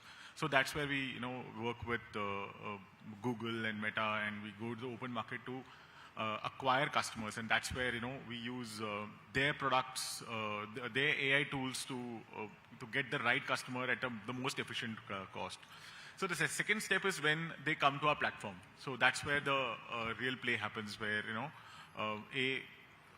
insurance as a category is quite confusing and challenging to understand. So and on the top of it, when you come to our platform, you have multiple options to choose from. So for us, AI is pretty much embedded, and we try and make it, try and ensure that it is pretty much invisible, and bases the customer knowledge and the 4-5 fields that they enter, we kind of recommend the product that is best suited for them. So that's where AI kind of plays a very important role. The second is that over the years, Policy Bazaar has been in business for over 15 years plus. So we have heard so many calls and so many customers and talking about different product categories. Over the years, what we have done is we also transcribed all of this using our own proprietary AI tool. And now what happens is that our recommendation engine, be it a call center agent talking to them or a virtual agent talking to the customer, is able to understand what this cohort of customer is trying to ask by understanding understanding the transcribed calls of the past customers and providing them recommendations accordingly. So over the years, what AI has helped us do is understand, create customer cohorts of what is their need, and basis that create a recommendation engine inside our platform to be able to solve for them in a much easier way. As simple as if someone who has bought a term insurance from us, they end up usually declaring their pre-existing disease. So someone, if he comes for a health insurance on our platform, we only recommend, say for example, someone has declared diabetes. So we would recommend a plan or a policy which has a pre-existing cover of diabetes. So that's how the machine learning and AI is able to recommend them the best policy. I'm glad I asked, because if you don't ask, you won't know. Ashish, I'd like to come to you. How does AI help you lend more money without taking bad risks? Sorry, you said Ashish. Sorry, I'm so sorry. It was for you. I was wondering who's that. Okay, not a problem. Sorry, can you repeat your question, please? How does AI help you lend to more people without taking bad risks? I'm really sorry, but I think I'm not hearing it right. Okay. I will tweak the question. I'll come back to you, but I'd like to start with you. Airlines, fancy, comfort, AI-generated, context coming in, buy ticket for 20% discount, business class ticket. How is it that you draw the line before comfort versus making your customers uncomfortable? See, I can draw on my experience at Akasa, right? So, see, for us, the thing that comes first is essentially, and if you've flown Akasa, you'll readily probably agree to this, the fact that our warmth flows through. You will see a marked difference in the way we treat our customers. So that's something that our customers love about us. So for us, it is human experiences that count more than anything else. And we look at AI as a means of actually embellishing that. I don't think, and this holds true for any business, not just airlines, right? So you use the tools given to you at any point of time to actually accentuate human experiences that you feel. You go back to time and there are very few moments that if randomly I asked anybody at this point of time, tell me the 5 most memorable things that you remember. At that point of time, you're not going to allude to a performance marketing ad that you saw or some click that you did somewhere. You are likely to remember your greatest successes, moments of kindness, how somebody made you feel, right? So to that extent, you spoke about discounting of prices. I don't think we look at AI or any solution for that matter to say that, pricing is a factor of what you're going to pay if you think you're worth it, right? For me, it's about, let's say somebody while you're boarding or while you're checking into the flight, that smile that comes through, that makes you feel warm. You want to fly again. See, it's not a once and done, right? So we want you to fly more with us. We want you to experience what it is. So to that extent, AI is not about pricing and discounting. That's the last P that we are fussed about at this point of time. That's more the business metric side of it. What we are really fussed about is, let's say if I'm able to find out through data, is your travel more leisure or is it, a business trip? If you're a business travel, what is going to matter to you is it a priority check-in? Do you want to get your bags out fast? If it's leisure, are you likely to carry more baggage with you? Because you're traveling with your family. So at that point of time, while you're flying back, you would want to take back things home. So how do I deploy those kind of models to understand you better? Gone are the days where people used to, as marketers, we used to look at things like, what are your demographics? What are your psychographics? Are you a male? So most campaigns used to start with saying that, 25 plus, right up to 60. There is no differentiation. If you're a senior citizen, how do I treat you differently? If you're somebody flying with a pet, and that's one of the products that has taken off really well for us. As we speak, we've completed 10,000 pets that have flown with us, right? So, and pet parents are super thrilled about these kind of things. So the experiences that we provide to you through AI solutions is more important than pricing as such. Okay, Amritesh? Yes, please. Can you... One free pass for me. Sorry? One free pass for me. Okay, so if AI predicts guest needs anything before they ask, how do you draw the line again from impressive to invasive? So, in hospitality, we look at luxury, and we normally at Hyatt, we talk about how luxury is very personal, and one size doesn't fit all. So the guest needs, so we do look at our learnings, the past days, we look at kind of experiences that they've had. Also, like you said, the purpose of visit is very important to understand what are the guest needs. Just like express check-in and priority check-in, we do have express laundry. Your dining patterns change when you're on a business trip, and your dining pattern completely changes when you're on a leisure trip. So to understand those things, but I think what is really important is what AI gives me from a data perspective is a very good understanding of the consumer. But how do I make that experience memorable is still with the human. Because you don't want to go to a hotel and have a templated experience over and over again.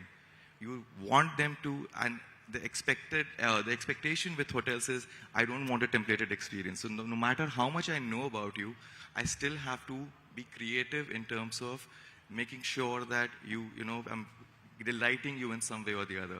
But there has to be we always make sure that the basics are covered first.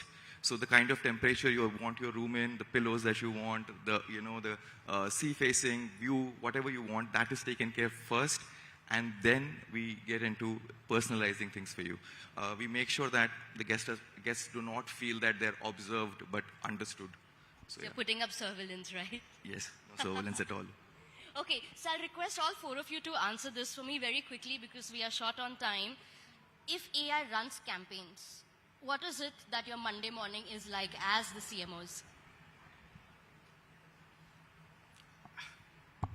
If AI runs campaign. Yeah. No, I think, on a lighter note, I would say that I wouldn't want AI to run my campaigns at all, actually. I would look at it from an optimization perspective, how much, just from a fact that, how much data insights I can get.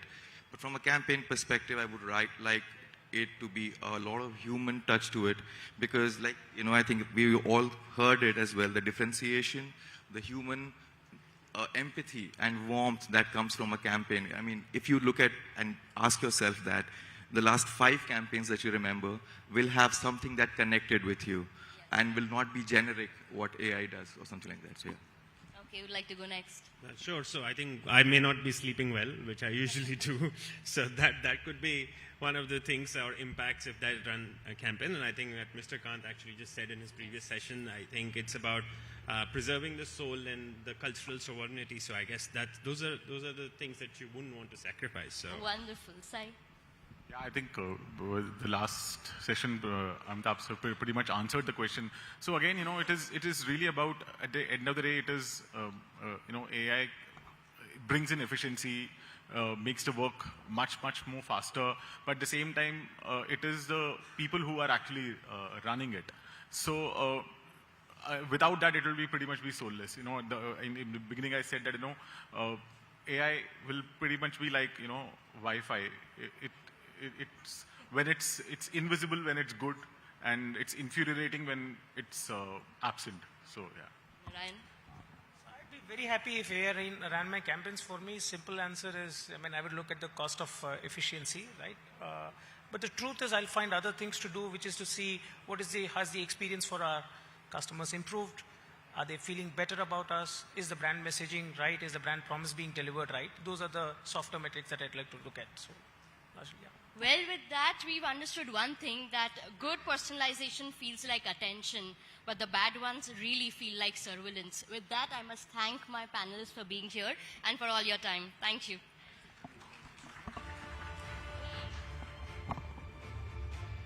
Thank you, Sakshi. It was a pleasure having you all and our esteemed panelists for a very freewheeling and interesting discussion. And now let's move on to our next session, which is about measuring what truly matters. Marketing has never had access to more data than it does today. As dashboards multiply and metrics become more complex, marketers are being pushed to rethink how they define accountability, measure effectiveness, and prove real impact. This conversation looks at how AI, attribution, and ROI are reshaping the way marketing success is evaluated and what leaders should be paying attention to now. And so, to moderate our discussion, please let's have a huge round of applause for Imran Fazal.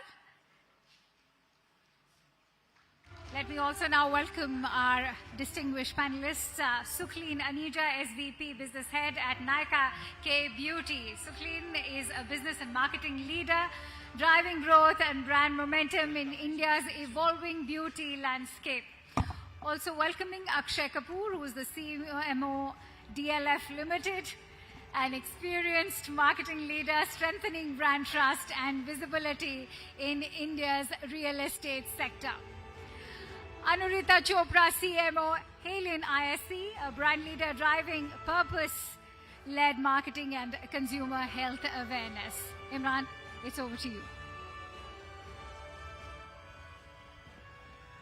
Welcome, everyone. So when we talk about AI and the metrics, today we see that a marketer is surrounded by data more. So how do you identify what is right instead of getting confusion what's going on? For you, yeah. So there is lots going on, Imran, right? And I think it's a super question. With AI, I think it's just kind of made optimization and a lot of time where, and I can talk about real estate a little bit, you know, where journey cycles were just not being tracked or they were inefficient. With AI, I think today you need to see where you want to use AI first, right? For instance, real estate, where you can't even visualize what you get after 5 years. AI helps you visualize it right away. So content, visualization, rendering, a lot of that space is where we would love to use it, and I'm sure a lot of agency folks, you know, even CPG agencies, a lot of them are using it to kind of help visualize. That's one. Two, optimizing data analytics, really kind of lot of time that was being spent by humans is now being taken on by AI, and whether it's journey cycles, it's humanly impossible to, and we'll talk more about that, right? That's something where I really feel AI works. Imagine tracking journey, which is purchase cycle, which is almost about 2 years in real estate. Try doing it humanly or with the traditional classical approach. So where you want to kind of use AI and where you want to go the classical way is a call for the category and a brand to kind of decide on, but it can't totally be devoid of the human intervention in some classical approaches in certain spaces, and maybe as we go along we discuss more about that. Right, but then how do you, I mean, for real estate brands, right, journey cycles, as you mentioned, I mean, are too long. How do you, I mean, say that this campaign hit the best? How do you say, you know, this converted into sales? How do you identify that map of like, you know, this is what my consumer journey has been? Right. So much like, I mean, here folks know, real estate, a purchase cycle could kind of, there are instances where you sell out in a day, by the way, so I don't want to discount that. So journey cycle from 1 day all the way to 12 months, 24 months.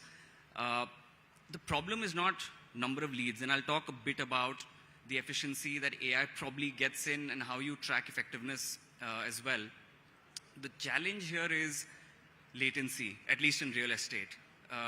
24 months, what we are seeing leads now, and I'm talking a bit more digital, there are events, there are curated experiences, which is a different ball game. Leads are not leads anymore.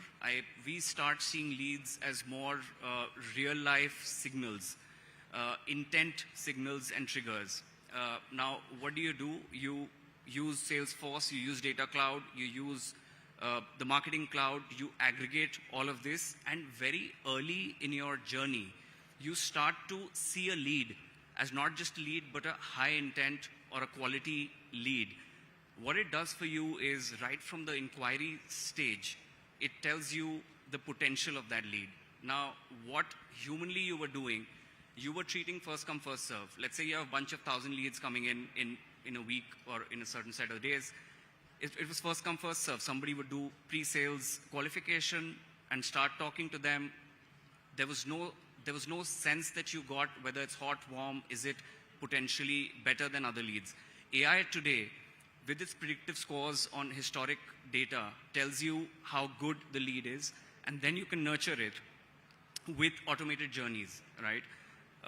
Right from inquiry stage. So imagine you're not chasing something that is probably not relevant, and your thousands and 100,000 database is telling you that sense and that correlation. So that is one. Impact on campaigns as well, right? So you have an orchestration and an aggregation of an AI layer today in the CRM cycles. So you have your data cloud, like I said, that kind of puts together all touch points. And these touch points, the AI system is valuing much better for you, and your spends go in that direction. So it's very easy to articulate and attribute what's working, what's not working, whereas human interventions. And I do know of CPG models like market mix modeling, and maybe Anurita will speak more about that. We've always had challenges on that, right? Like, I know marketeers who would debate it. A brand like, let's say, Wellness back in Dabur, Honey, Chyawanprash, people would say if the seasons shift, they challenge the articulation and the data that was thrown out of a market mix modeling. Here, all of that is out, and you can really kind of correlate, you can attribute, and you can do quite well on the impact of campaigns. Suklin, I want to understand from you, how do you avoid this temptation of data being surrounded and, to avoid this conversation? How do you make the right choice? Which data should we go around with? And how do we make sure that the ROIs are right? I think AI today has a unique opportunity, and I think for most of us who are in the room, in some form or the other, look at us. All of us were addicted to Google. Now most of us are using either Claude or ChatGPT. So the switch is happening, right? I don't think the issue is that much of data. It's really of insights. What is it that you cull out of that data, and how do you use that? So like if I look at even beauty industry, right? Today, content creation, especially in the world of e-com or Instagram, where literally the algorithm demands that you churn out 4 creatives and you optimize every day, 100% AI helps you in minimizing cost and optimizing content. But there's also a very important part to it, which is human judgment, right? Like whether you're in food industry, beauty industry, you need to keep the content real, right? Imagine being served food which is fake, or being shown a version of beauty which is AI created. Now then that takes away human element, and consumers can see through it. So I think it's about realizing that AI has immense potential for pattern recognition, but at the same time, we have to be extremely authentic. Otherwise, you lose your credibility in the business of brand building. Right. Anurita, what are your directions towards to your media agencies or creative agencies? How much AI should go in, and how much creative or media planning or buying should go in? What are your directions to them? Great question, thanks. So look, when you start conceptualizing, of course you need to know your consumer, you need to know where do you want to go. So the art of designing, framing your ambition, your business, your objectives is yours. But where the creative agencies, the digital agencies, the AI partners, the media agencies come, what was their original role in life? Their original role was to understand where do you want to go and then help you get there. That doesn't change.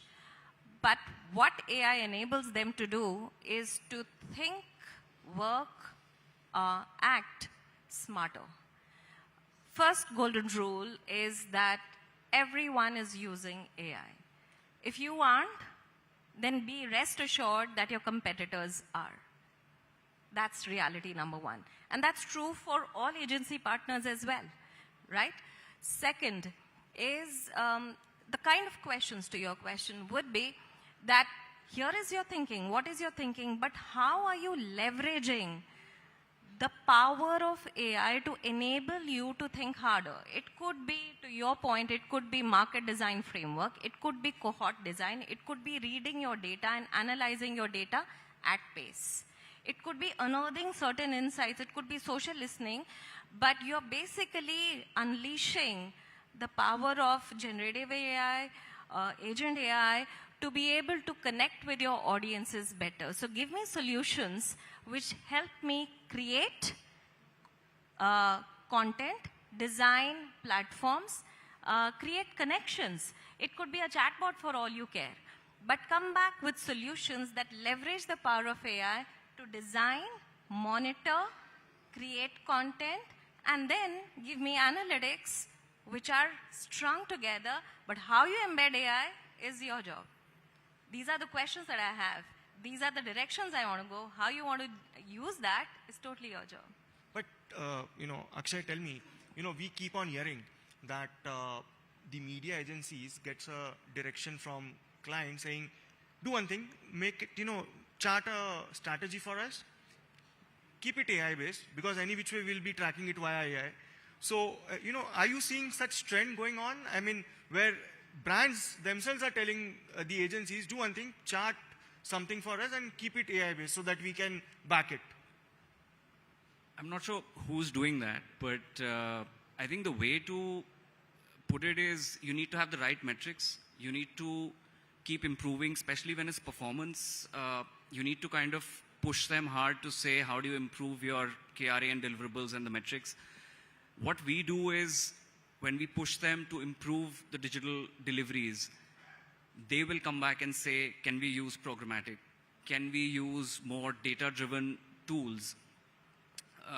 Where it's gone to is, if, for instance, let's say, again, back in old CPG days, we used to do brand awareness with a classical brand lift approach, right?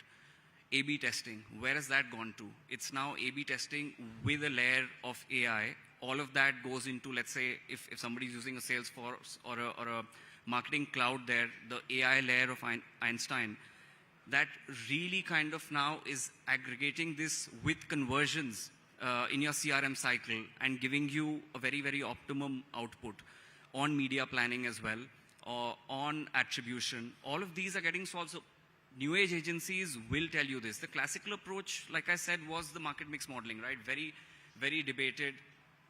I've experienced it. It was accurate one season. It wasn't accurate one season. I'm not sure which agency comes and go and tell them that, use AI. They should be actually telling you if you're pushing them in the right direction. So that's the approach we are taking in our company, and we are very open to kind of optimizing through AI. We're not closed, but at the same time, Imran, we're not blinded towards using AI. The challenge with AI is it needs to stabilize. You need to have a lot of historic data behind you for accuracy, and the more you use it, initially maybe with some guidance and with some tendering and nurturing, later on you can really start to rely more and more on AI. So we are experimenting, we are piloting, but we're not closed. And I saw the question in the last group saying that what if some AI makes the campaign for you and runs it for you and does a lot of things for you? I was telling Anurita I'd probably get an additional round of golf if AI does so much for me, right? So, yeah. Suklin, we have seen recently with multiple brands opening up their own, starting their own AI hubs. We recently saw HUL starting Agile Innovation Hub 2.0, then they had Sangam, then Shikhar. So our brands, this helps them for better metrics, optimization of cost. So are brands looking forward to build their own AI hubs? How do you look at this innovation that brands are moving towards? I think across companies, and I'm sure all of us can vouch for it, in one way or the other, see, AI is not a reality you can shy away from. You have to use it responsibly, but I think you do need the whole workforce, the entire teams within, to get comfortable and innovate with it. I think one big objective for all organizations, whether you're large or small, and actually it's the startup world which is most agile and most embracing of technology because it's so cost effective. But I think in larger organizations as well, there's a real requirement of getting teams to get comfortable. Because, it's one of those revolutions which you can't shy away from. So the sooner you embrace it and leverage it, the better it is for you. Because it's one of those things you just can't avoid. It's here to stay. It's growing so rapidly. All of us are changing behavior so rapidly, from marketers who were only looking at search-linked optimization today. All of us are talking about embedding our content, preparing it to be ChatGPT ready. In US today, you're buying brands on ChatGPT in a conversation. So you absolutely have to be riding the wave. There's no question about it. No, but then do you invest? So we were talking about HUL, the giant. But, D2C brands, right? Do they invest so much into such innovations, or they're still relying on third-party data or agency data? Yes, see, D2C has a unique advantage. They have their own first-party data. So today, for tech startups or companies which are fundamentally tech-oriented, right, or even new-age companies, you have to look and measure the impact of any technology based on ROI. There is no other metric. You have to see, okay, if this is the capital I deploy, is it fundamentally helping me able to solve a problem faster or in a more cost-effective manner? And if the answer is yes, absolutely you should embrace it. Right. My last question to both. Are traditional metrics like CTR and impressions becoming obsolete? And what are the new KPIs that truly reflect marketing effectiveness, and especially in the AI-driven market? Look, a lot of these metrics still hold, because beyond a point, you do want to drive conversion. Yeah. So imagine it this way, that the base fundamentals still stay, because you're of course you've been ROI obsessed, and you should be ROI obsessed. But it's just that you're creating a larger web, and you're keen to monitor even that. For example, attention-based metrics, which is now, it is more about how much dwell time, how much interest has a consumer taken in your content. So attention is the whole new science which is really taking one step further. It could be intelligent bidding. So all of us would be partnering with partners who would then be partnering with the Googles and the Metas of the world, which allows you to drive very effective and sharper bidding today, now, 3 minutes from now versus 4 hours from now. And you could be, these are all agents which are moving at pace, combing and identifying the lowest optimal cost at which you could be bidding. So this is, it's no longer just about linear measurement. It is no longer about just saying, I've put that content out and please give me the CTR or the VTR to your point, or the click-through, other measures, or impressions, etc. It is going deeper, because you're also adding quality. You're adding qualifiers and not just quantitative measures. These are just 2-3 of them, but there are many more that you're using just to be able to understand that where you're going, is it resulting into conversion for you. But then is it more towards performance or towards brand building? How do you look at? So that's a fundamental question, which is, how are you building brands in the first place? Yeah. Of course, you have to build a brand. Perf can take you a certain way. It can take you maybe a couple of years, maybe 100 crores. But beyond a point, after perf, and you've driven conversion, you have to be able to build your a brand for differentiation at scale. Because that's then the difference between why a consumer chooses you, and a larger, wider base of consumers choose you again and again and again. Then your brand, your portfolio, your pricing, your proposition, everything needs to be crafted out just that it has been. How you reach, communicate, connect, convert is aided with the science and the art of AI. Helps? Akshay? Yeah, I think CTRs and impressions, I think traditional metrics and measures, I don't think, I mean, they're table stakes. They're a good start point. They're not be all, especially in certain cycles, and real estate is one. Imagine it could take up to 2 years. The latency is that much. So customer lifestyle value is true here and very relevant. So here, what do you want to measure? Like was spoken, I think quality over quantity leads are not just leads, but leads with quality and intent and potential are relevant. So that is one. Two, I think measures more from journey cycles and purchase cycles like these. What is important is to also see the velocity, how quick you're able to, from inquiry to conversion, what is your time. So I would track those metrics also versus just saying impressions, leads. Also one big one in keeping marketing very simple sometimes is if your product is solid, your deliveries are top notch, you have a lot of repeat buyers. What is your repeat rate? It's not hidden that a lot of great brands are actually ecosystems and customers revolve within of that, DLF being one. And can you track repeat rates? So that's one. So for us, impressions, CTRs is just the beginning.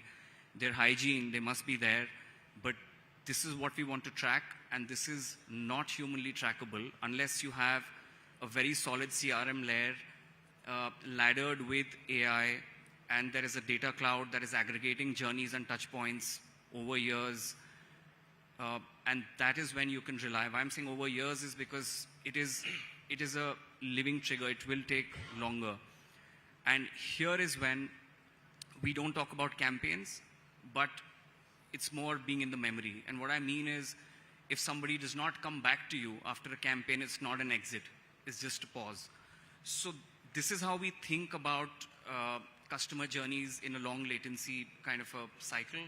And we are very open to kind of technology, automation, data-driven decision-making, and hence AI is helping.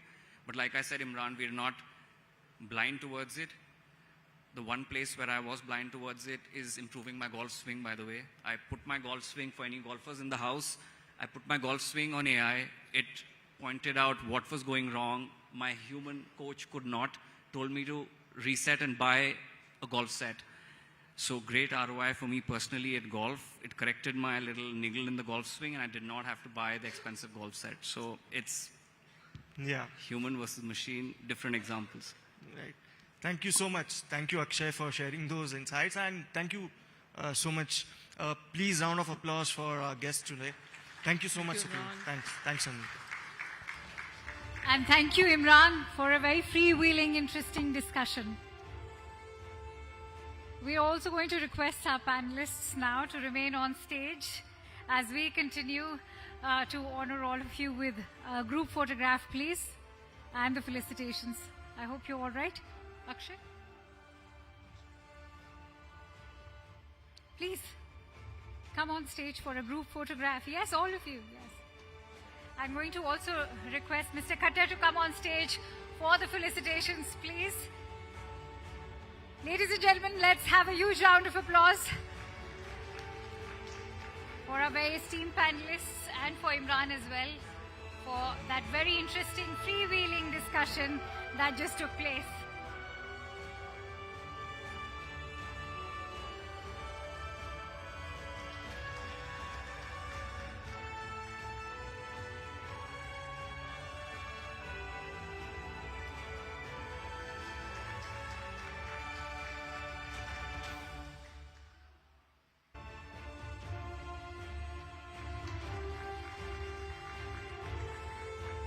Thank you so much, Mr. Khattar.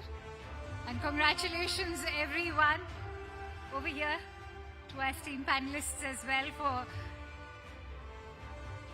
taking out the precious time to actually make it to this discussion as well. Thank you so much. Now it's time to move forward this evening, and we come back to a fundamental question that we've been exploring since the beginning. How do brands build long-term equity in an age defined by intelligence and immediacy? As AI reshapes the way brands create, communicate, and customize at scale, the challenge is balancing speed with substance. Our next panel will explore how creativity is evolving, how storytelling is being reimagined, and how personalization can coexist with consistency to build brands that last. And to join me for this discussion is Mr. Varun Sethuraman, who's the head of marketing communications at Nestle India. Please, may we have you on stage, and let's welcome all our panelists with a huge round of applause, ladies and gentlemen. Varun is a marketing communications leader. He's shaping trusted, purpose-led brand narratives at scale. Also joining us is going to be Chandan Mendiratha, who's the CBO at Zepto. He's a business leader building momentum and differentiation in India's fast-growing quick commerce space. Aditya Krishna, who's the director at Sales and Marketing for McCain Retail.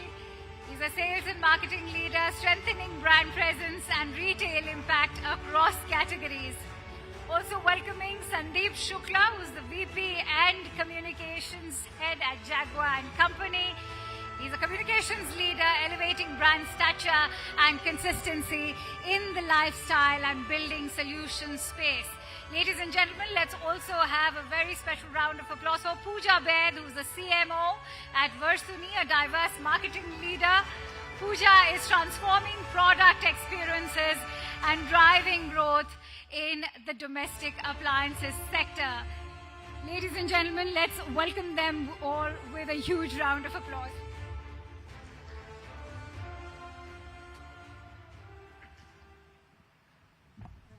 Let me welcome myself. So Varun, let me begin with legacy brands at the moment. Nestle being one of them, with many products. And what comes to mind for me as a kid, I think Maggie was most memorable. How do you preserve that legacy of these brands, and how do you use AI now to transform storytelling? Okay, you try your best to ensure that the legacy is just in the word and it's not a brand of the past. So that's the starting point. But listen, there is no conversation today that doesn't happen without AI. So I'll start the conversation by saying even Maggie has AI in it. But the artificial intelligence part there is absolutely not what we're talking about.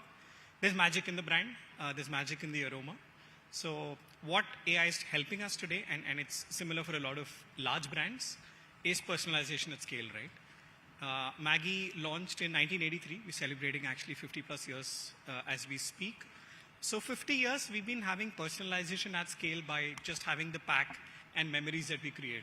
So it's a little bit of a deja vu, it's a little bit of a circle back moment. So how do you preserve the brand equity in times of AI? And it's not just going to be Maggie specific, but more like Nestle specific. See, I'll contrast that with two of the categories we're in, right? So we've recently started scaling up our presence in pet care, Purina. Wow. And internally we call Purina as the Maggie for pets. So there is absolute magic in being able to personalize our conversations on Purina. We now can identify who are the pet parents, what are they looking for, and how and why. We're able to have conversations from our global setup, bring in, adapt it to the Indian market. We know that the cat market is a lot bigger and better. So yeah, so two ends of the spectrum, and easy for us to now be able to have conversations that can carry the essence of our brands. Purina we are creating, Maggie we are continuing. Chandan, how's life in times of AI, especially when it comes to hyper-speed commerce environment? Now we can get creatives in minutes, and that's what we're all here for. So yeah, we're doing some cool stuff with AI. A lot of our performance creatives are now, we can now customize these creatives city-wise or even pin code-wise. A lot of personalization that you see on the app, your app experience is very much personalized. So what shows up on your app is not what will show up on his app, depending on your habits, and not just what you have ordered in the past, but demand prediction of we think that this is relevant to you basis your habits and not what we have seen as others are buying. So a lot of demand prediction, personalizing the in-app experience. Contextual communication, how does that work out for Zepto? In performance marketing also we're doing a lot of customization, like I mentioned, city-wise. And the creators are doing really well.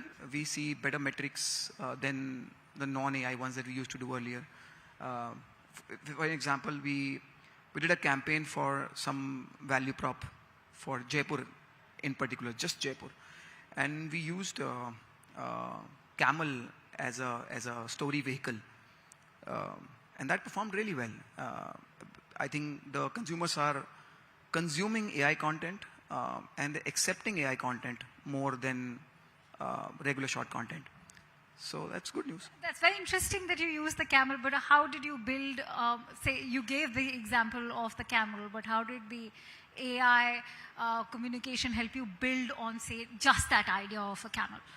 Good thing is that, in Perf, you can always do A/B experiments. So depending on, you can do the traditional way of thinking or...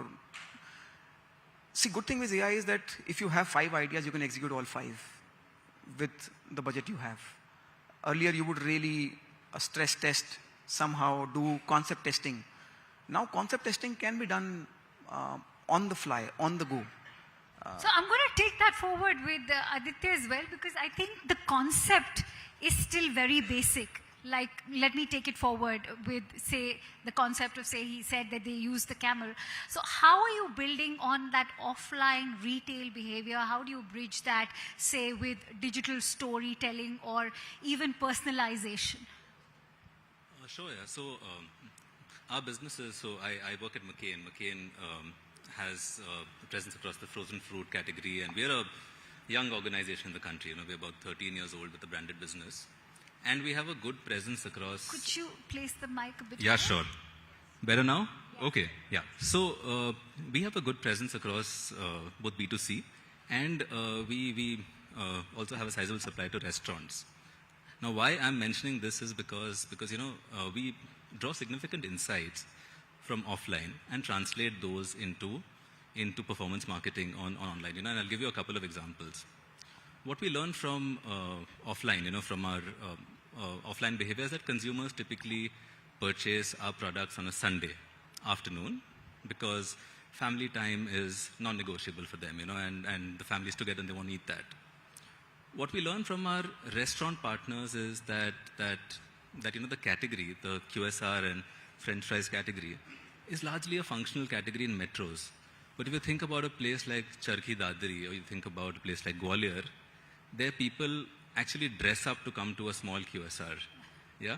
So basically it is celebratory. So what AI helps us do is marry the consumption occasion with the emotion behind the need for consumption and churn out creators. The AI is as good as what the creative brief is, and the creative brief, we refine it via a lot of our offline insights. No, but with creativity also comes the challenge of originality.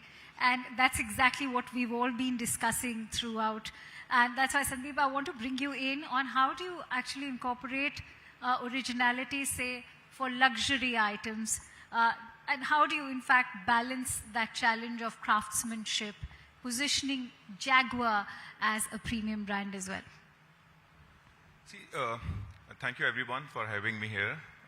See, I think very, very important for us to know that we are not a DIY country. And bathroom and lighting as a product, you always wanted to have a great bathroom or a great lighting. Like example, this is not good lighting for us, So majority people don't understand difference between white light, a yellow light, product self. So largely this category has its own nuance. So largely as a brick and mortar business, the larger learnings are through events and activities offline. Digital has been, in a way is a new. And within the digital, you have an AI intervention. So this category we are learning, but just to give you a small case in point, we generate almost about 50 lakh footfall on a website on a monthly basis for a category like bathroom. And then we realize that how to make sure I engage with these customers. So we built a platform, it's just in a testing phase.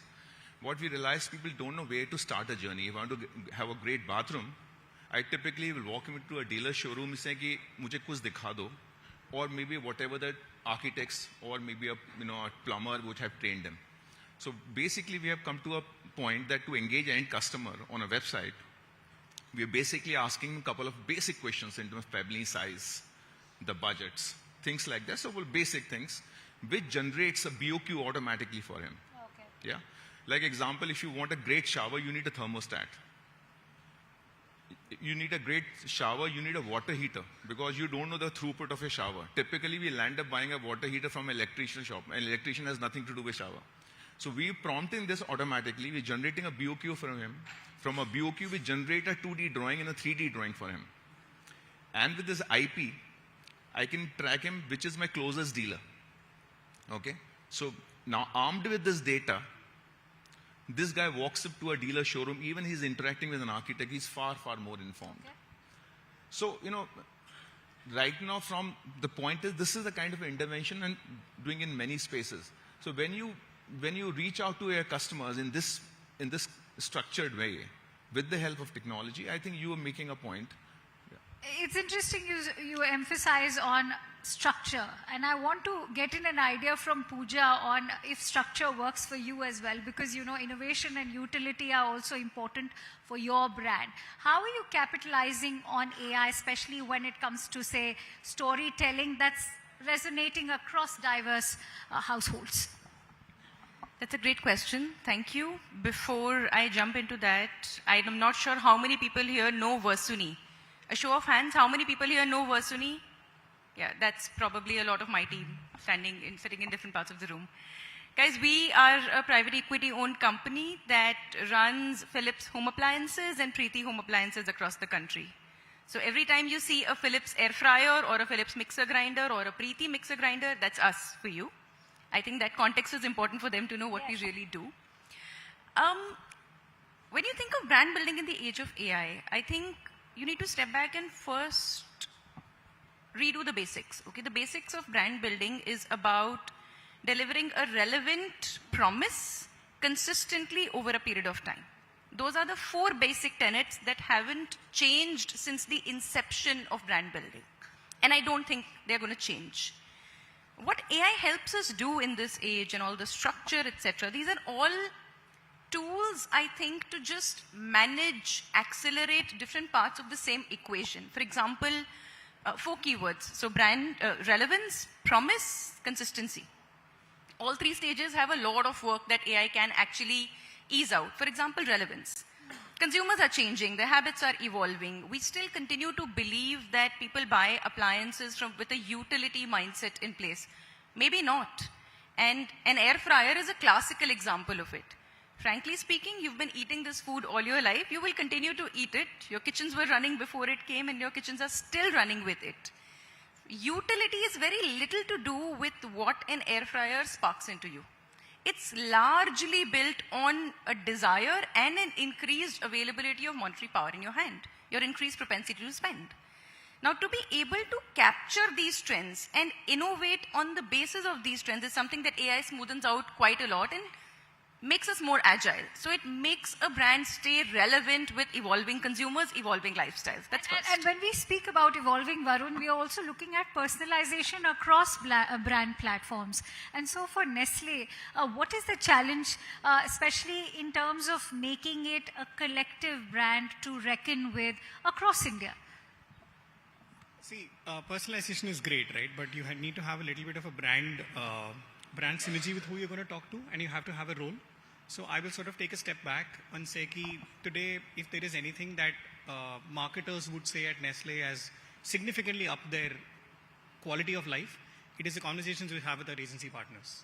So when we start getting ideas from them, they're already beta tested at their end. So they come back to us with something that's much richer.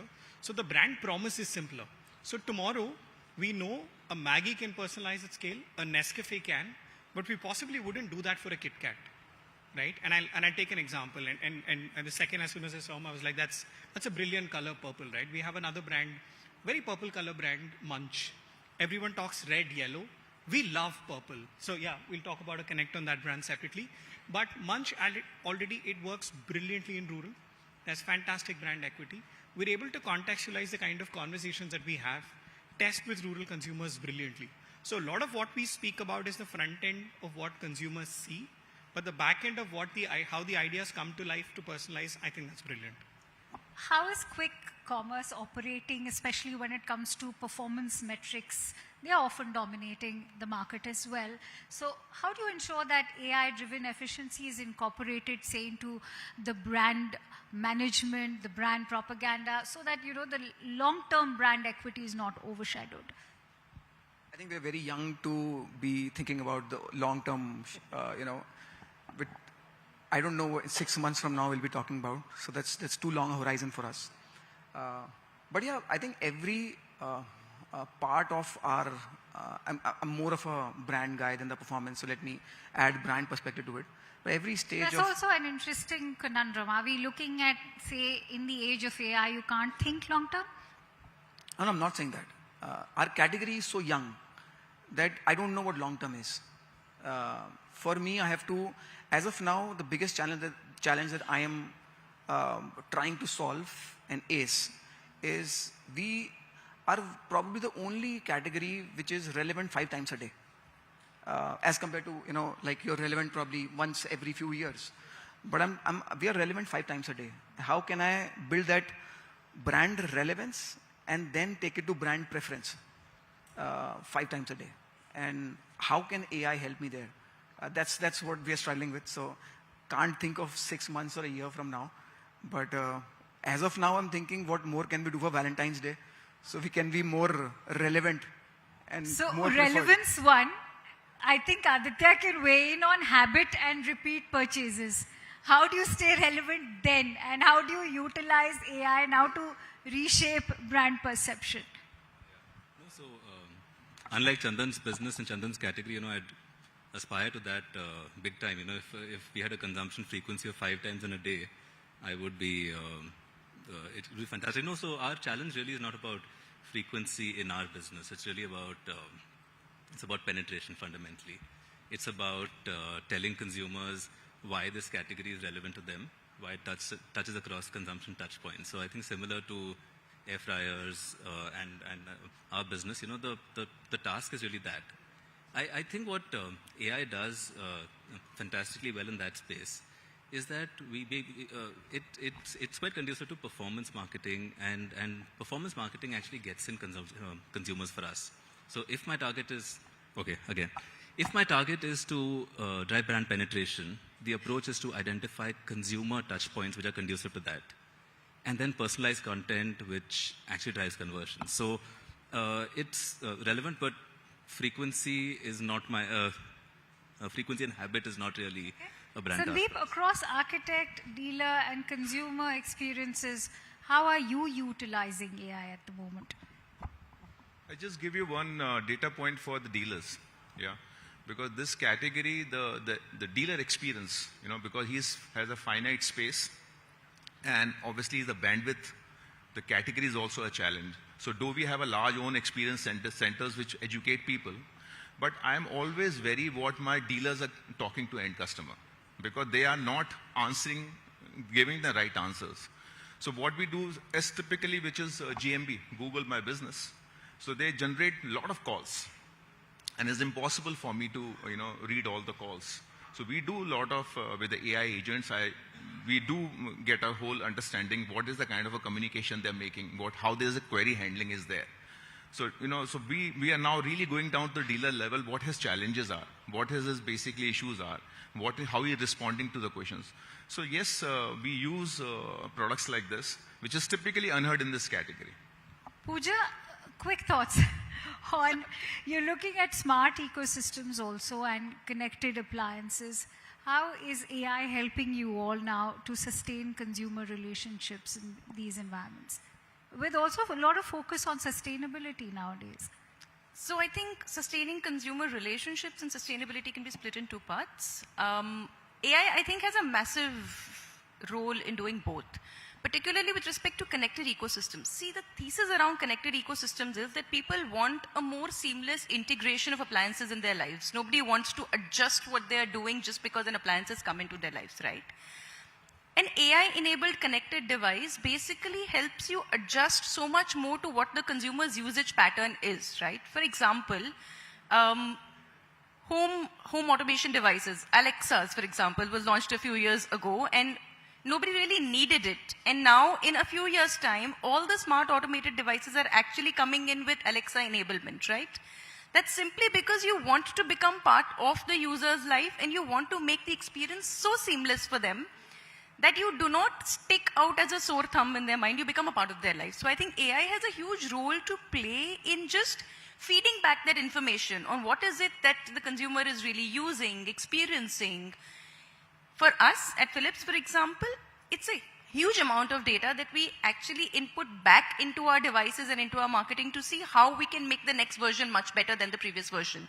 We have a whole ecosystem of connected devices all connected to the same app, which not only guides you how to take the best use of your appliance, but also tells us back what is it that you are doing with it. Right. So I think the key word is also guidance, which is helping Absolutely. us transform the overall landscape.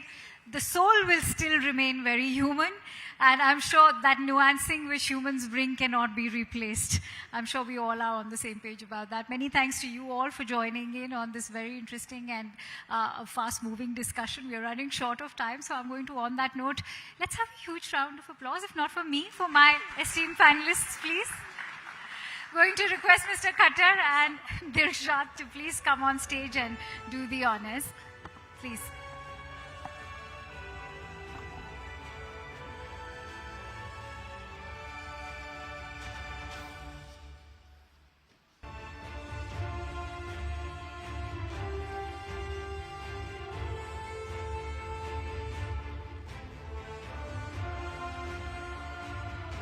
Let's keep the claps going on. I hope the energy levels are not low. Thank you to our esteemed panelists, Mr. Khattar. Thank you to Dirshad also, and to all of you, our guests, for taking out the precious time and for being so engaging and not looking bored.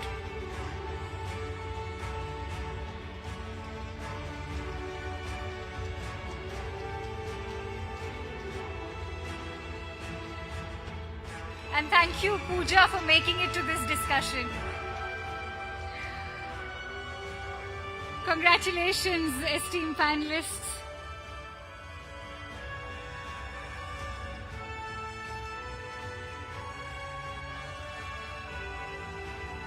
All right, thank you, everybody. Ladies and gentlemen, as we bring Storyboard 18 Visionaries Delhi chapter to a close, this evening stands as a testament to the power of informed dialogue and collective wisdom. It has been a privilege to host you all in this room where experience, curiosity, and clarity came together so seamlessly. On behalf of Storyboard 18 and Network 18, I extend my sincere gratitude and thanks to our speakers for sharing their insights with such clarity and honesty, and to our esteemed partners, IAS and Celebration partner, Diageo India. As we transition from conversation to connection, we also invite you all to join us for dinner and networking. Good night, everybody. Take care.